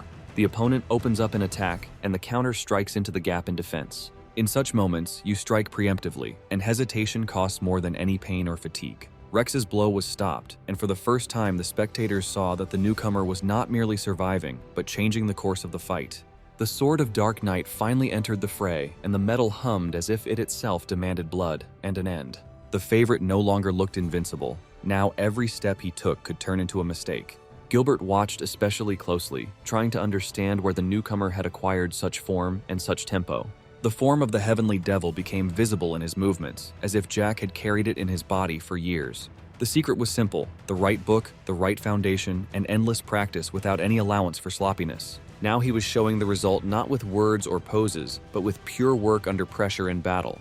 The Heavenly Devil technique kept him on equal footing with an elite warrior, yielding neither in tempo nor in strength. Every exchange made the arena roar, and applause rolled over the stands in waves like a storm. Blood appeared on Rex's tongue, and rage began to squeeze out calculation, making his strikes rougher. Jack strengthened his body with gigantification so as not to fold under the pressure and to withstand the next onslaught. The clashes battered both of them, and every exchange left new injuries that could no longer be hidden. But stopping meant defeat, so both pressed on, even when their bodies demanded collapse. Another exchange produced no victor, and the fight became like a long saw, where endurance decides the outcome. The crowd was beginning to tire, but that very anticipation made the moment of victory even sharper. The difference in levels was barely felt, and so every strike looked like a bid for legend. By the end of the duel, Rex no longer looked human, but like a creature living on nothing but rage and power. He struck brutally and terribly, yet his might only grew, as if fury itself were feeding his body from within. The stone fists were driving toward Jack's skull, but the giant's stance held the pressure without breaking. At last, the fight reached the decisive second, where a single mistake would put an end to everything. Jack took the hit and proved he wasn't inferior in strength, endurance, or willpower. The sword was ready to take Rex's head. All that remained was to strike cleanly and not let him step away. The blade, forged by a genius blacksmith, surged forward and sliced through the air in a single motion. Rex managed to lean aside, but the edge still caught flesh, carving a bloody line across his body. That blood became the boundary. Defeat was now real, not just a theoretical nightmare. Rex faltered not from fear, but from shock. This outcome had never existed in his mind. It was clear the exam was over, and retreat would no longer save his reputation or his confidence. With slightly higher stats, Jack would have finished him instantly, and Rex saw that perfectly well. That was why he admitted defeat before the final blow, refusing to wait for humiliation in the arena. The spectators froze, unable to believe their eyes because the favorite had never lost within their memory. There was no miracle here, only technique, preparation, and cold calculation fused into a single result. The Masters did not interfere, because the victory was clean and fully within the rules of the trial. The Heavenly Devil watched the duel from a distant VIP box, showing not a trace of emotion. The second trial of the Heavenly Devil closed flawlessly, without disputes or reservations. Jack displayed the spirit of the Heavenly Devil so clearly that even the elders stopped doubting his path. He revived forgotten techniques that local masters had dismissed as dusty relics and dead legends. After such an outcome, Rex had nothing to be ashamed of. He was defeated by skill, not tricks. No one expected an opponent to master a legendary form in just a month, without mentors or shortcuts. Rex laughed, as if he'd heard a great joke, and that laughter eased the tension around his wound. He said it plainly. There was no shame, because he lost to someone who would soon become a legend. Rex asked them to remember his words. One day, Jack's name would make the upper floors of the tower tremble. Now the Heavenly Devil himself would seek out the player to conduct the final trial, with no delays or leniency. After the fight, Jack went to receive treatment because the accumulated damage could no longer be hidden by a cloak or posture. From the outside, he looked like stone, but inside everything was burning, and his body was holding together by sheer will. During the fight, one arm had nearly stopped responding, and a little more time would have dropped him before any healer arrived. The thought of giving up flashed through his mind, but Rex admitted defeat first, cutting that path off mid-thought. It's always like this. A champion looks unbreakable until you see how much blood he pays for every second. There was a knock at the door, and the messenger delivered it briefly. The Heavenly Devil demanded a personal meeting immediately. Wounded or not, Jack went to the Founder's Palace anyway, because refusal here was the same as a death sentence. Inside, a sinister aura crushed down on him at once, as if the walls themselves were pressing in and stealing his breath. Somewhere nearby was a devil for whom humans were nothing but dust, and that truth needed no words or threats. After a few steps, Jack saw the master on the throne, sitting so calmly it was as if the fight had been a child's game. Purple eyes emphasized his authority, and the silence around him rang louder than any command. The Heavenly Devil declared that the final trial was beginning, and there would be no time to recover. Jack's arm barely moved, but there was no choice. Weakness wasn't something anyone respected here. He wanted to face this in perfect shape, but life hit differently, forcing him into the finale already cracked and worn down. To follow the devil, he had to pass through the barrier of true suppression without taking a single step back. Last time, the flaming eyes had helped, but now the pressure was heavier and shut him down instantly. The barrier crushed his body like a press, and a few moments stretched into an eternity where the only question was live or fall. Only minutes later did Jack break through, ripping out his right to move forward despite the pain and the weakness. That was how he entered the hall of the Heavenly Devil and began the final trial of the 10th floor, with no way back. Space warped violently, and in the very next instant, Jack found himself in a cold, unfamiliar place where even the air felt alien and heavy. It resembled a deep underground cavern, hidden from all living things, as if it had been deliberately sealed away beyond the normal world. The Heavenly Demon, also called the Devil, ordered him to follow without wasting words, and arguing here was pointless. To keep his footing, Jack had to light a flame and move forward carefully, scanning the rocky path step by step. After a few steps, he froze, eyes wide, as what he saw sent his heart into a wild, frantic rhythm. Before him burned a strange fire that sent a shiver through his skin, nothing like fear or ordinary tension. The flame looked unnatural, alien to this world, and at the same time terrifyingly alluring, as if it carried a will of its own. Its origin clearly lay beyond the tower, but right now something else mattered more. This was an element itself. This was divine flame, kept here for countless centuries, never allowing anyone to approach without reason. Long ago, a martial arts school discovered it on a mountain and immediately understood the true value of what they'd found. Since then, masters had guarded the fire, searching for someone who could become its true master without destroying everything around them. Many of them gave their lives to that duty, never abandoning it even in the face of death. Now the keeper of the flame was the Heavenly Demon, who honored the past and continued the trial. That was how the main and most dangerous trial of the tower's 10th floor came to be. First, the Tatris clan tested every willing player, filtering out the weak and those who broke under pressure. Only the most resilient were allowed to speak with the demon, where their future was decided. Only after proving true mastery of martial arts did a player earn the right to approach the divine flame. In all this time, not a single person had managed to truly subdue this terrifying, untamable force. Many reached the final stage, but only one ever came close to the very end of the trial. For several days he tried and failed to control the flame, until he finally fell, leaving the attempt unfinished. Now the final exam would be Jack's path. The guy in the red cloak had always stood apart from the rest, but whether that was enough against a heavenly element was still an open question. The answer would come soon, if he didn't break or turn back at the most critical step. Not long ago, he had blocked rancor attacks and mastered the Heavenly Demon technique, proving he had the right to stand here. But before the eternal flame, all those achievements felt insignificant, like a child's game. The demon looked at him closely, as if silently wishing him luck while testing his resolve at the same time. The flaming eyes activated, and Jack stepped toward the element without hesitation. He entered the fire, and warmth touched his chest, spreading deep inside him, as if inviting him to accept the trial. The first moments brought a strange calm, like the flame wasn't resisting his presence at all. But very soon the element began testing his limits, slowly increasing the pressure. It didn't feel like absorbing crystals and came without the sharp pain he was used to. His body started to tremble, sweat broke out on his skin, and the sense of peace was replaced by a heavy, crushing tension. Jack had returned to the past to change fate and destroy the gods ruling this world.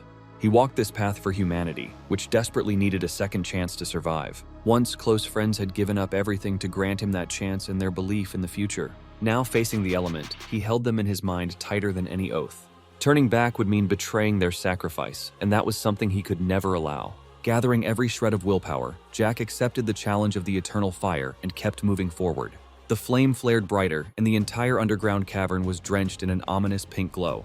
The pressure became almost unbearable, and even the enchanted cloak stopped protecting his body. Hades' shard kept his mana reserves afloat, but even that barely kept him conscious. The trial went on until the element itself made its choice. The divine flame accepted Jack as its master, and the exam came to an end.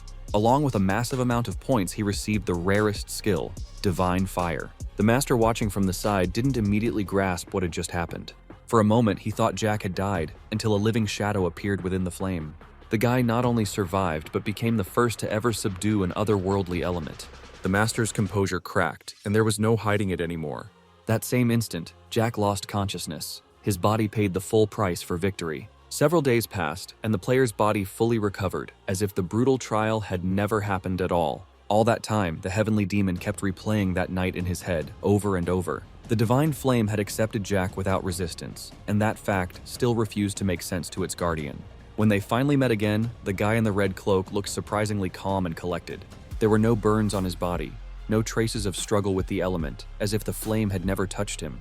Jack became the new keeper of the divine flame, finally freeing the demon from a duty that had bound him for centuries. The heavenly demon had no intention of keeping him in the clan and demanded no service to Chuji interests. Jack remained free, stepping in only when things truly spiraled out of control. Taking advantage of that freedom, he decided to continue climbing the tower and focus on the next floors. Before leaving, he promised to visit old allies when the Great War with Murim began. Left alone, the heavenly demon stood motionless for a long time, unable to believe how sharply his fate had turned. His service was over, and the obligations that had chained him for so many years crumbled in an instant. For the first time, he didn't know what he would wake up for tomorrow, because his entire life had revolved around guarding the flame. Maybe it was time to return to Murim, while Jack set off to conquer the 11th floor. By that point, dozens of players had already gathered there, and the system had split them into two opposing teams. Halaman, a mid-tier loser, had already failed more than once at this exact stage of the tower. Once again, the system dumped him into the weak team, the one that had to face real pros. It all felt like the gods were straight up mocking him, leaving him with zero chance. He had almost accepted defeat when he noticed a familiar name among his allies, Jack. Rumors about the Red Cloak had spread all over the tower, and even players like him knew exactly who that was. For the first time in a long while, Halaman felt a faint but real sense of hope. A bit later, Jack himself arrived on the 11th floor, not drawing any unnecessary attention. The examiner for this trial turned out to be Hypnos, an Olympus ranker with a pretty shady reputation. It was obvious Olympus wasn't about to miss a chance to get payback for past humiliations. This trial promised a lot of trouble, but Jack was ready for it. The first thing he did was exchange the Asgard bills that were supposed to fund his future purchases. The local administrator rarely saw deals on this scale and didn't bother hiding his shock. Players on the 11th floor didn't usually carry that kind of money, and it stood out immediately. Gold coins kept piling up one after another, and Jack's balance nearly tripled. After that, he summoned a helper fairy to discuss another, far more complicated deal. He was interested in an ultra-rare metal called adamantine. Rumors said it was basically impossible to buy since it simply wasn't sold on the open market. Jack hadn't chosen this hotel by accident. This was one of the few places where even the impossible could be obtained. The shop had over 1.5 kilos of the metal, and the fairy herself had to name the price. The number was insane, and even Jack didn't have enough to pay it outright. Adamantine was valued no less than mithril, and there were damn good reasons for that. Its history went back to the era when Hephaestus forged a helm for Hades himself. Since then, the strongest rankers had dreamed of owning gear made from that metal. Jack needed it to create something truly special. He wasn't about to go into debt and was ready to postpone the purchase until a better moment. Realizing he wouldn't overpay, the fairy agreed to make concessions. The bargaining dragged on, demanding ice-cold focus and patience, something Jack excelled at. Before long, he got what he wanted, breaking through the seller's resistance. Even the fairy had to admit she was dealing with a master negotiator. The price dropped almost by half, and Jack secured the metal. After saying goodbye to the fairy, he started thinking through his next moves. He needed to meet Hephaestus and hand over a new assignment. Better to do that after the trial, which was only a week away. Jack decided to spend the remaining time wisely, calmly observing the world around him. There was already a pureblood player on the 11th floor, a descendant of the Namgung clan and the son of Murum's guild leader. His name was Javier, but inside the tower he was known by another title, the Genius Player. Along with his elite squad, he had just finished clearing one of the toughest labyrinths around. Somewhere ahead lurked a terrifying boss, but the overconfident fighters felt zero fear. Javier knew their opponents would be rookies with no serious skills to speak of. Most of the team blatantly underestimated their opponents, even though the captain kept urging them not to drop their guard. He had always been known for his cold calculation and understood that in the tower you could not relax for even a second. On top of that, word had spread that the weak team included a player in a red cloak, and that alone changed everything. As they moved through the cave, Javier noticed a flash of pink flame that left a strange trace hanging in the air. He slowed his pace, and tension settled into the silence, as if the cave itself were warning them of danger. Just moments later, the entire team saw something they were completely unprepared for. A gigantic spider, believed to be the boss of this floor, lay motionless on the ground. At first, the fighters attacked the monster out of habit, but it didn't react at all. The legendary spider Agrai was dead, and it had been killed long before they arrived. The most frightening part was that someone had slain it with a single precise strike to the heart. Even Javier found it hard to imagine the level of power required to achieve that. Everything pointed to a pureblood ranker having passed through here, stealing their main prize. They had no choice but to accept the loss and leave the labyrinth empty-handed. At the same time, Jack had already claimed the reward, a Gray's thread.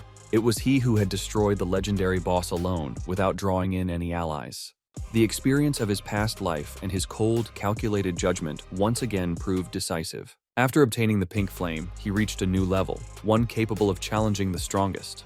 His control over the element was still unstable and required constant practice. The flame burned not only his enemies, but also his mind, forcing him to adapt to a new edge of power. Even now, the 11th floor had given him more than he had expected. His level was rising rapidly, but that didn't mean he could afford to lose caution. At the local hotel, Jack finally met up with his team.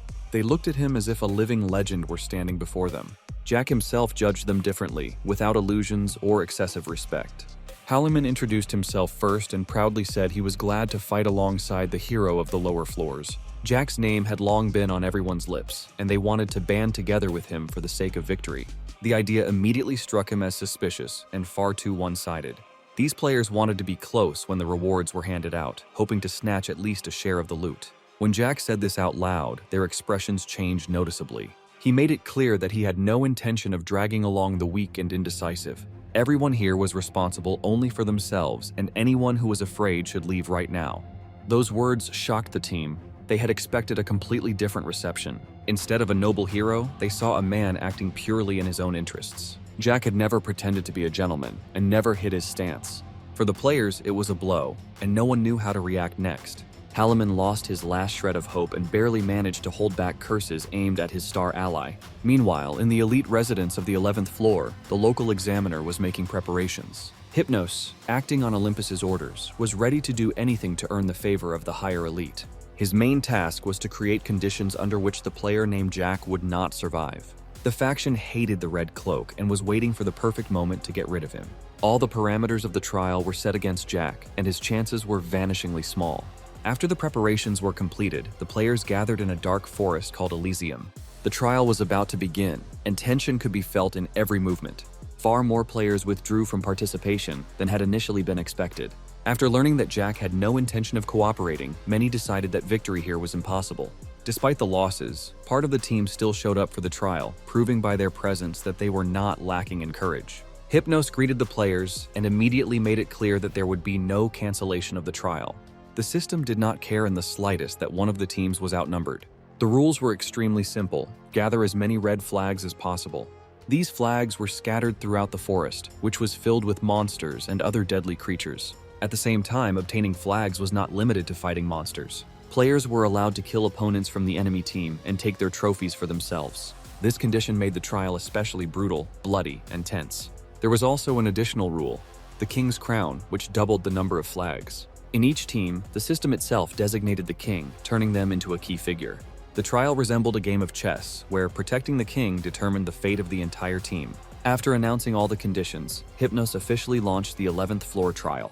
The king of the weaker team unexpectedly turned out to be Halaman, who nevertheless decided to take the risk. It was hard to understand how he had even made it to the 11th floor, as if it were a cruel joke by the gods. Jack had no intention of teaming up with anyone and headed into the depths of the forest alone. He ordered the king not to stick his neck out, to stay quiet, and to remain within safe zones. Jack took all the remaining work upon himself, promising to gather the maximum number of flags.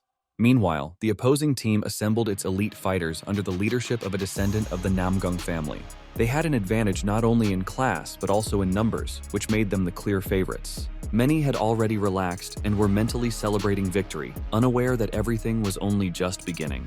Angel Rosa sensed the tension in the captain and tried to persuade him to relax a little. She was considered one of the best supports in the tower, and many called her a true angel. Her healing abilities were top tier, and her presence gave the team a massive advantage. However, Javier had long since begun to notice strange things about this trial. The system was supposed to conduct a random matchup, yet it seemed to deliberately single out one team. He knew that nothing happened without reason, and that realization made him wary. His mind told him to relax, but one incident continued to trouble him. Before the dead spider was discovered, he had noticed a pink flash of flame and could not forget it. All of this felt far too strange, as if someone capable of changing the course of the trial was nearby. Halaman did not interfere in battles with monsters and strictly followed the captain's orders. He stayed quiet, avoiding any attempt at heroics, while the other players collected red flags. In his team, there was only one person capable of bringing in a major haul, and Halaman decided to trust him. This time, Jack had no desire to help the weak, but he was left with no other choice. If the king dies, all of his efforts will be wasted. Jack himself was somewhere deep in the forest and had no idea what was happening behind his back. The remaining members of the team were left vulnerable to a sudden enemy attack. The elite team decided to seize the moment and wipe out their opponents in a single strike. They hid in the bushes and attacked like predators going out on the hunt. The gap in levels was enormous, and Halaman clearly sensed the smell of death. There was no room for hope left in his soul. Past defeats had long taught him to be realistic. The weaker players desperately tried to defend themselves, but their chances melted away with every second. They became easy prey to circumstance and could do nothing about it. At one point, the king stumbled and fell, exposing himself to a fatal blow. He was certain his head would be taken and felt warm blood splash across his face. Only a moment later did Halaman realize that the blood belonged to the enemy. Jack arrived just in time and protected his king, like an experienced grandmaster who had read the match several moves ahead. In that moment, it became clear that his advice should have been heeded from the very beginning. If the team had stayed within safe zones and been more attentive, this would never have happened. When the very hero the entire tower was talking about appeared, even strong players began to tremble. Their confidence crumbled to dust and their legs buckled on their own from fear. Yet even after the rout, there were madmen who refused to retreat and instantly became easy prey for the wolf lurking in the thicket, never understanding what happened. Their leader drew two blades and roared that he would personally behead the fake in the red cloak, proving to everyone who was truly stronger. He had always viewed Jack as an inflated legend who did not deserve applause and lived only on rumors. But today, that certainty cracked. The opponent moved too smoothly, too coldly, as if he already knew every step in advance. The next instant, his head split apart, and it became clear that the sword of Dark Knight had done its work, without needless gestures or pomp. Red eyes flashed so sharply that even seasoned fighters instinctively slowed, as if the air itself had grown heavier. Without fuss, Jack picked up the flags, and his team's score began to climb, as though the system itself acknowledged his presence. The rest wavered, began to retreat and bunch together, unable to believe that everything had ended so quickly and so brutally. In the end, they chose the safest option, handing over their red flags and rushing back to base just to avoid continuing the fight. The novice team gained additional points for the clear, but they were still behind, and that gap pressed unpleasantly on them. Halaman tried to justify himself. He had only wanted to find a couple of flags, and that was why he left the safe zone. After what he had seen, no further explanations were needed.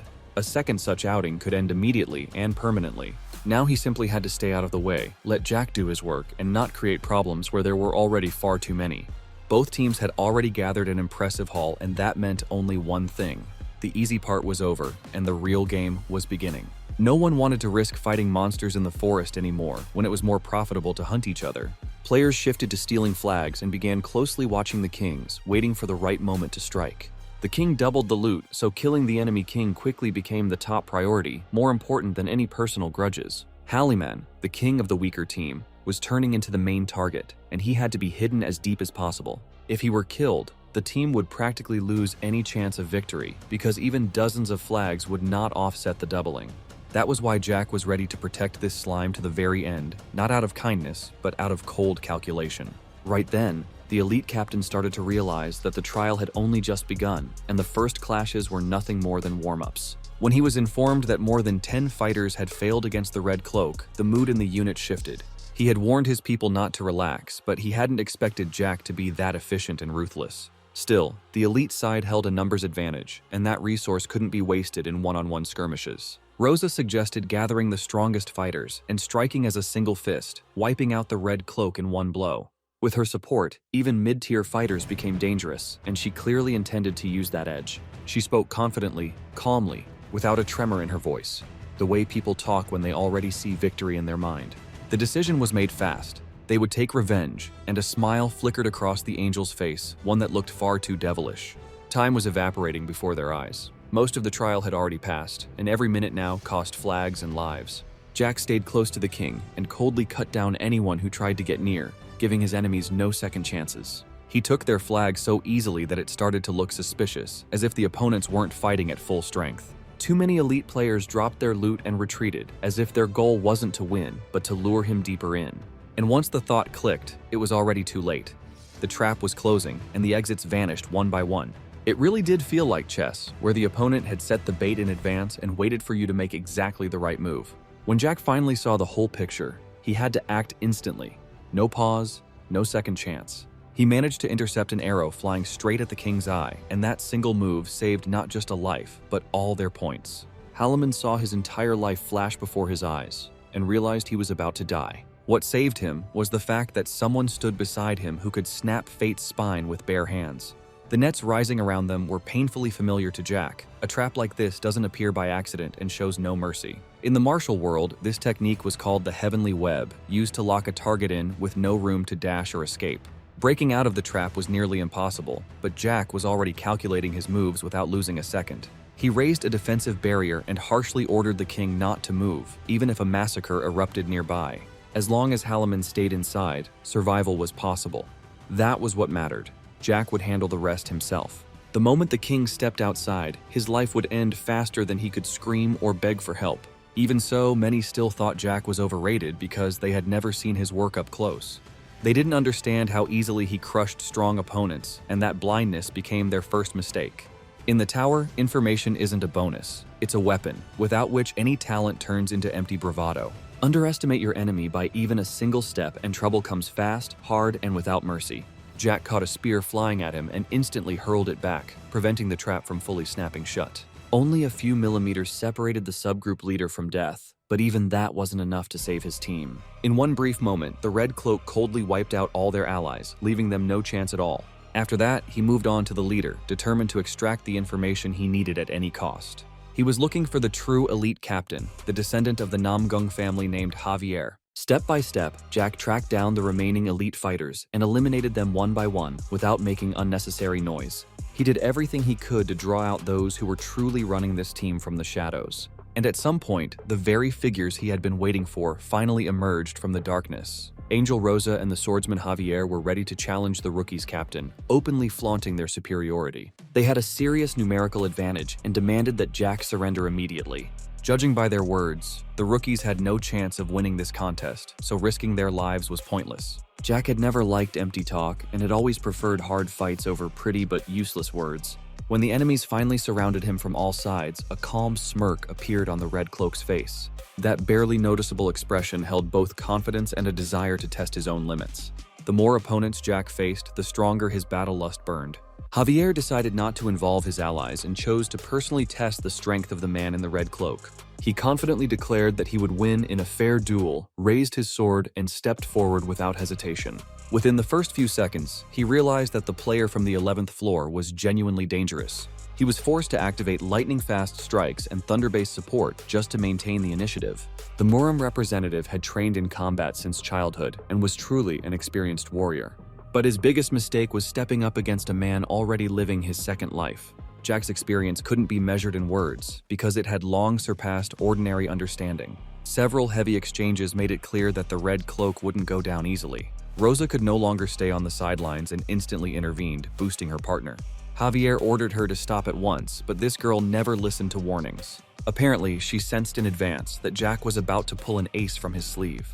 The pink flame had stayed hidden in the shadows for a long time, but now it was time to reveal its true power.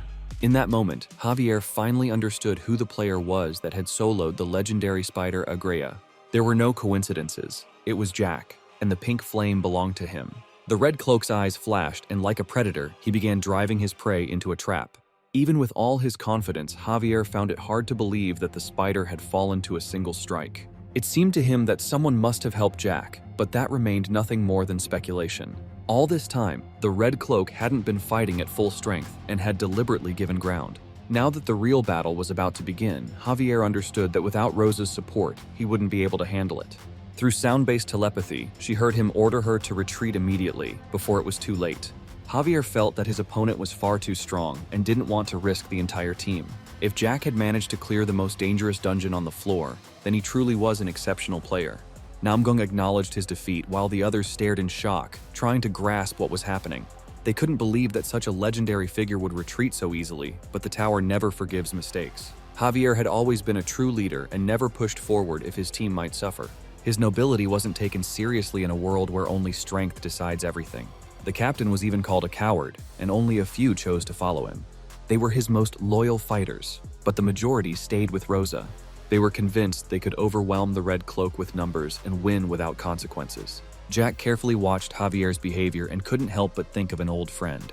Long ago, he had met Hercules, the one who taught him what it truly meant to be a real captain. Hercules never abandoned his comrades and always put the team's safety above his own pride. If victory demanded too high a price, he would pull back, only to return stronger later. That was exactly what Javier had done now, and Jack understood it perfectly. He felt genuine respect for him, then snapped back to reality where the fight was still raging. Rosa had already given the order and boosted her allies ahead of the decisive clash.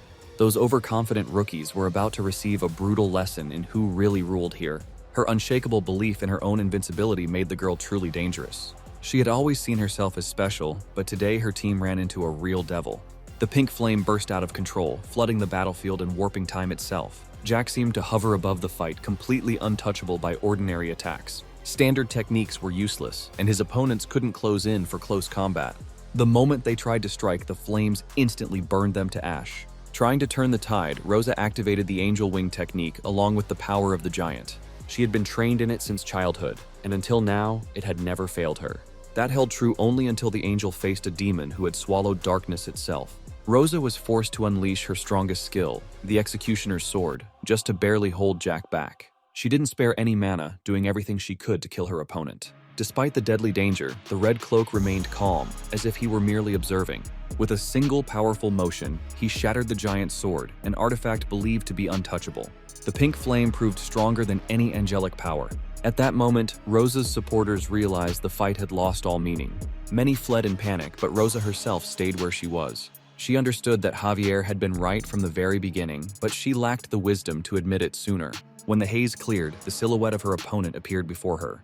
All this time, Rosa had been issuing orders through sound-based telepathy, telling her allies to attack the enemy team's captain while Jack was distracted. She didn't know that he could hear everything too, and had been monitoring their communications all along. His skills were so versatile that resistance was pointless. Jack had no intention of killing her, believing that such a refined lady shouldn't lose her head so early. By then, Rosa already knew that Jack had turned down countless guilds. Still, she tried to change his mind and invited him to join her team. He calmly refused, making the girl frown in irritation. Rosa tried to explain that climbing the tower alone was impossible. In her view, only a strong support team could clear all the trials. She couldn't understand why he was making his path harder when he could speed things up. She had no memories of a past life and didn't know that guilds only get in the way. They're driven by pride, greed, and endless internal power struggles over the tower. When the time comes, Jack will become the link that unites the entire tower. It would be incredibly difficult, but this was exactly how he envisioned his path. Halliman was still inside the zone the boss had marked out for him in advance and didn't dare take a single step aside. Darkness thickened rapidly around him, and with every passing second, he felt his heart beating faster. His nerves snapped to the limit the moment fire struck him from all directions. His reactions were decent, but whether that would be enough to survive such a situation was still an open question. The opponents deliberately distracted the captain, then turned and moved to attack the weak king. The unprotected rookie instantly became easy prey for experienced sharks. Even so, Halliman clearly remembered Jack's last words when he ordered him not to leave the circle if he wanted to live. Even while completely surrounded, Halliman stayed within the safe zone. He understood that trying to flee would only hasten his death because they would catch him immediately. At the very least, he wouldn't break the boss's rules and would do exactly as he'd been told. The experienced players gradually increased the pressure, trying to push him beyond the circle's boundary. Halliman held on with his last strength, stubbornly remaining at the center of the safe zone. By this point, blood was already running down his face, and panic had nearly seized his mind. It felt like just a little more, and it would all be over, and the team would lose its king. At the exact moment he mentally said goodbye to life, a strange spirit appeared out of nowhere and struck the attacker. Everyone froze, unable to understand what had just happened. The heavenly demonic spirit turned out to be one of Jack's new skills. After his successes in the world of martial arts, his arsenal had gained another dangerous technique. That was why Jack didn't need to worry about Halliman and could calmly attend to his own affairs. The king would be fine, even if Jack got distracted by a conversation. Now that the enemy fighters had retreated, it was time to deal with the real secret guest. Jack had long felt a foreign soul here, stealthily watching them since the very start of the trial. And soon, a masked phantom truly emerged from the forest. He was clearly surprised at being exposed, then realized that Jack could see even his true face. Thanks to the monkey eyes, the illusion dispersed, revealing reality. Standing before Jack was the examiner of the trial, a ranker named Hypnos. Olympus had ordered him to act as brutally as possible and, if necessary, to intervene personally. Hypnos had come here to kill Jack, otherwise the mission would be considered a failure. For the Red Cloak, this wasn't a problem, because he could rely on Immortal Flame. Toxins and illusory attacks had absolutely no effect on Jack. The examiner realized his opponent wasn't so simple and felt true unease for the first time. He activated the Dark Knight technique, hoping to completely restrain the Red Cloak's movements. It seemed to work. Jack grimaced in pain and bent forward. He froze in place as if hypnotized and unable to move. Hypnos instantly drew a dagger, preparing to pierce the young genius's heart. In his imagination, he already saw Olympus congratulating him on his success and promotion. All that remained was to kill a minor obstacle standing in the way of greater plans. But it turned out to be far more difficult, because Jack was only pretending. He let his opponent believe in victory, then applied the proven methods of martial arts. The moment he drew his sword, thick blood instantly flooded Hypnos' body. The examiner panicked, realizing that the entire plan had collapsed in a single instant. He felt the ominous energy emanating from Jack and was no longer confident in himself. When the Red Cloak bared his blade, the Dark Knight skill unexpectedly came under his control. Thus began a true duel between two fighters standing on opposite sides of the tower. In previous battles, Jack had struggled against experienced rankers, but with each new fight, he grew stronger and more confident. Now it was clear that this duel came far more easily to him, especially after obtaining the Immortal Flame. The first exchanges revealed no victor and resembled a struggle for initiative. Neither could impose a rhythm, but the pressure steadily increased. Thanks to the Immortal Flame, Jack constantly intensified his assault, forcing the examiner to retreat. One mistake nearly turned Hypnos into a charred skeleton. The flames burned ever stronger, and he urgently needed to do something. He could feel that the more he hesitated, the more dangerous his opponent became. The player who was never meant to be a problem had turned into a real threat to his life. The sword of Dark Knight was ready to spill blood again and again. After a few minutes, it became clear who the favorite was. The Red Cloak dominated, relentlessly pressing his opponent. At the same time, he remained perfectly calm, as if fighting for the 1000th time. To limit his abilities even slightly, the examiner took a desperate step. He activated the lunar sleep technique and sealed them both in a separate world. It was a closed barrier, cutting the fighters off from all outside interference. Trying to buy time, Hypnos spoke up and declared that Jack had gravely offended Olympus. He spoke of a higher purpose, but to Jack, these words sounded almost laughable.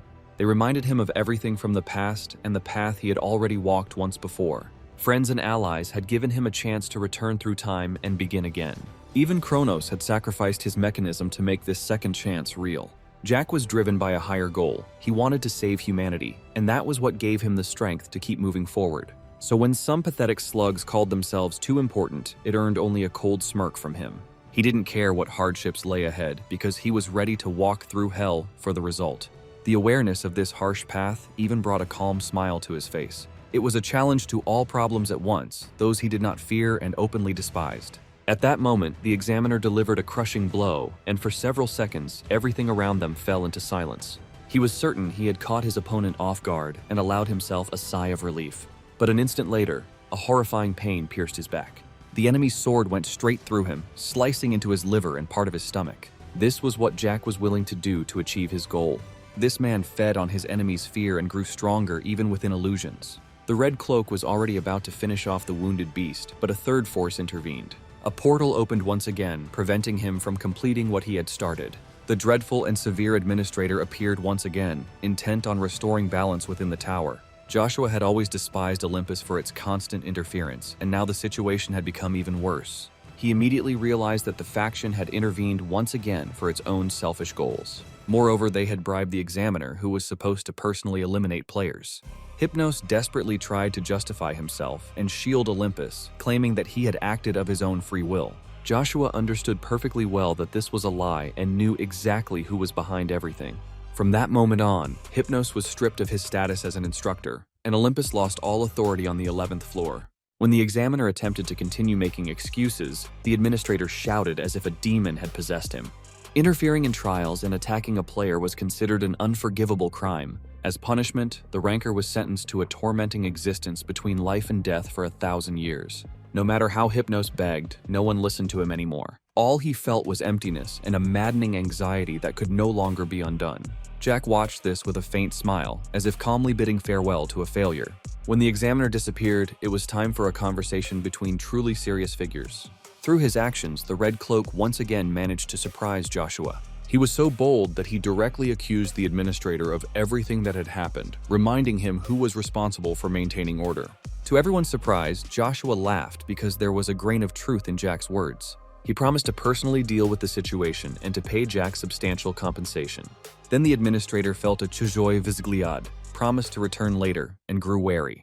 The portal closed, and Jack was left alone once more. Nearby stood the captain of the opposing team, along with his aides. They had witnessed everything and could not believe that Olympus was involved in such actions. From the very beginning, it had seemed to them that the trial was unfair, but there had been no proof. Now they had seen how the Red Cloak had dealt with a ranker single-handedly. There were no more doubts. Fighting this man meant voluntarily walking to one's death. When the tower learned of Olympus's actions, it would cause an enormous uproar. Many would support the Olympians and stand against Jack. Yet he was so unafraid of this that he calmly declared his readiness to personally behead Zeus. These words shocked everyone and made it clear that this man had no limits. Jack even mentioned his cooperation with Hephaestus and weapons capable of killing gods. The conversation was interrupted when Javier received an urgent message from his father. The Muram tournament was about to begin, and the captain needed to be with his clan. After that, Jack returned to Halaman, who had never been so glad to see him. The man was crying and admitted that he had already mentally said goodbye to his life. The spirit had saved him from death, and now the trial was finally drawing to a close. During this time, Jack had managed to gather a large number of red flags. All that remained was to hand them over to the king and double the final result. Thanks to this simple yet precise strategy, Halaman officially led his team to victory in the trial. The man who had been considered a loser and who had failed on this floor more than once felt his heart pounding out of his chest. Joy overwhelmed him, especially at the moment when the system announced the completion of the trial and the team's victory.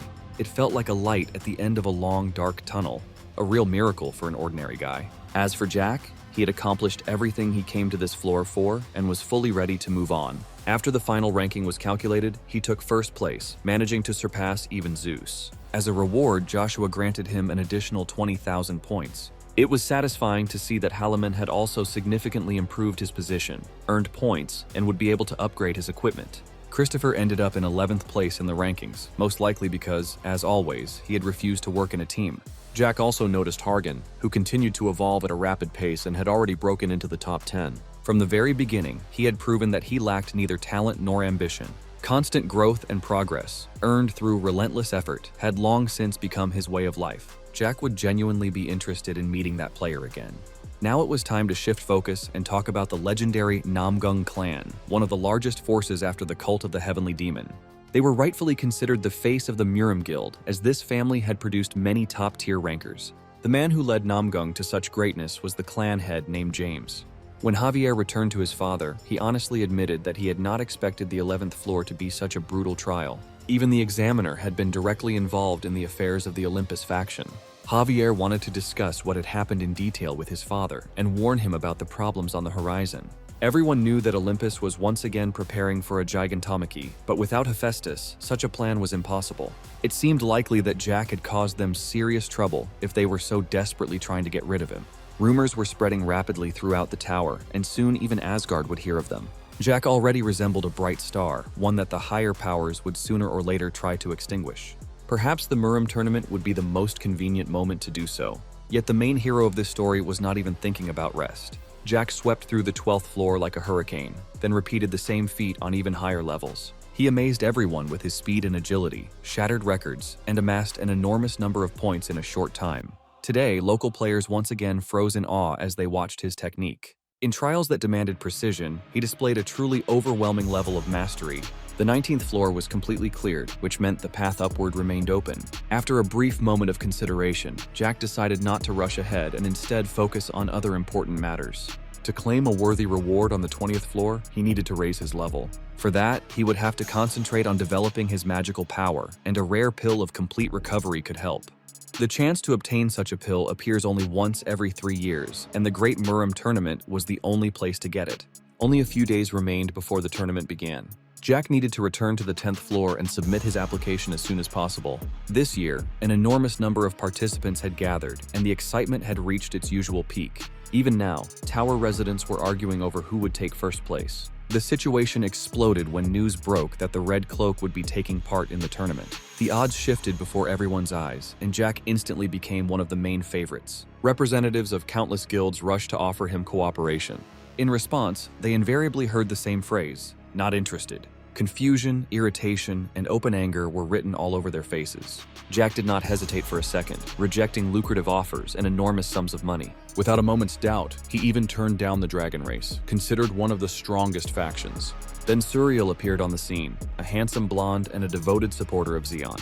This man was not used to hearing refusals, but as it turned out, everything has a first time. He tried to captivate Jack with eloquent speeches, naively believing that would be enough. The man in the red cloak was already about to refuse when he suddenly saw an old acquaintance in front of him. Hargan was confident he wouldn't be turned away. Too much from the past connected him and Jack. Jack joked that he wasn't happy to see him, but almost immediately changed his mind and invited his friend into the room. The doors closed and they finally got rid of the annoying agents who wouldn't let them take a single step unobserved. It was easy to see how much Jack's influence had grown in such a short time. Now he was being offered the best living conditions, as if he were not a tower player but a movie star. He had become too visible a figure and could no longer hide his presence. Hargan's affairs were going well too. His team was progressing quickly and steadily gaining strength. He had come to talk about Olympus because too many disturbing rumors were circulating around that faction. They said that at the Murim tournament, Olympus would try to get rid of Jack and that he was now walking on thin ice. Hera's people were everywhere, patiently waiting for the right moment to reach him. Zeus himself had long since stepped away from faction affairs and focused on trying to conquer the 100th floor of the tower. No one had ever managed to clear it, and Zeus might become the first in history. The roots of the conflict between Jack and Olympus led back to a single sinner, the smith named Hephaestus. Thinking of him, Jack decided to visit personally and invited Hargan to come along. It was also a chance to check whether the master had finished work on his new creation. At the same time, Hephaestus was not in the best state of mind and had long since lost interest in his craft. After leaving Olympus, he had sworn never to forge weapons of war again. Only for Jack did he make an exception, gaining the opportunity to study a legendary stone. Yet routine work no longer brought him joy, and he yearned for a true challenge. When the smith decided to take a short rest, there was an unexpected knock at the door. On the threshold stood the very man who always came with requests and trouble. Jack was not alone. He had brought with him a blonde who bore a striking resemblance to Zeus. Hearing the name Zeus, Hephaestus did not rush to ask how his old friend was doing. Once they had been close, but now an insurmountable chasm seemed to lie between them. Nevertheless, if Hargan wanted a fight, the smith was ready to accept the challenge. It was hard for Hephaestus to believe that Zeus's son no longer trusted Olympus and now looked at everything from the outside.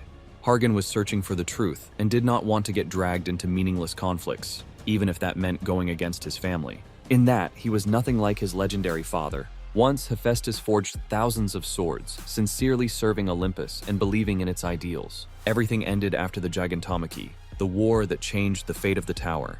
In ancient times, the giants, who possessed monstrous strength, ruled almost the entire world. The Olympians were the only ones the giants considered equals, and at first, an alliance formed between them. But one day, Hephaestus saw the hearts of the giants pierced by swords forged by his own hands. That day became a black stain on his life and a symbol of Olympus's betrayal. In essence, the Gigantomachy was a war for absolute control over the tower. Hephaestus lost everyone close to him and swore to have nothing more to do with Olympus. Even decades later, that pain had never faded, though outwardly he remained calm. Not all the giants were destroyed, and now Olympus once again needed weapons. Most likely, they intended to repeat the Gigantomachy. Unwilling to dwell on the past, Hephaestus invited Jack to go down into the basement. There, he intended to show the work he had labored on for an especially long time and with great difficulty. For Hargan, this became the final reason to doubt his own faction. He clenched his fist, feeling disgust toward Olympus and everything it represented. Hephaestus noticed this and realized that the young man was not as simple as he seemed. Perhaps he truly was someone worth trusting, especially given his connection to Jack. To reveal his creation, the smith had to remove powerful magical chains. He had carefully hidden this item from prying eyes. The moment the door was opened, a dense, dark aura burst out of the room. The adamantium gauntlet Hephaestus called Kynane, in honor of Hades' helmet. Apparently, that helmet too had been made of adamantium, and the gauntlet had become its new form. Jack did not lack strength. He had been fighting rankers since his very first days in the tower. But raw power alone was not enough. The right to wear Kynane had to be earned. The dark power needed to test him and decide whether he was worthy of the artifact. The moment Jack put on the gauntlet, his consciousness sank into impenetrable darkness. Before him appeared a sinister eye, carefully studying its new bearer. An unknown entity was trying to understand who he was and why he dared to put on Kynane.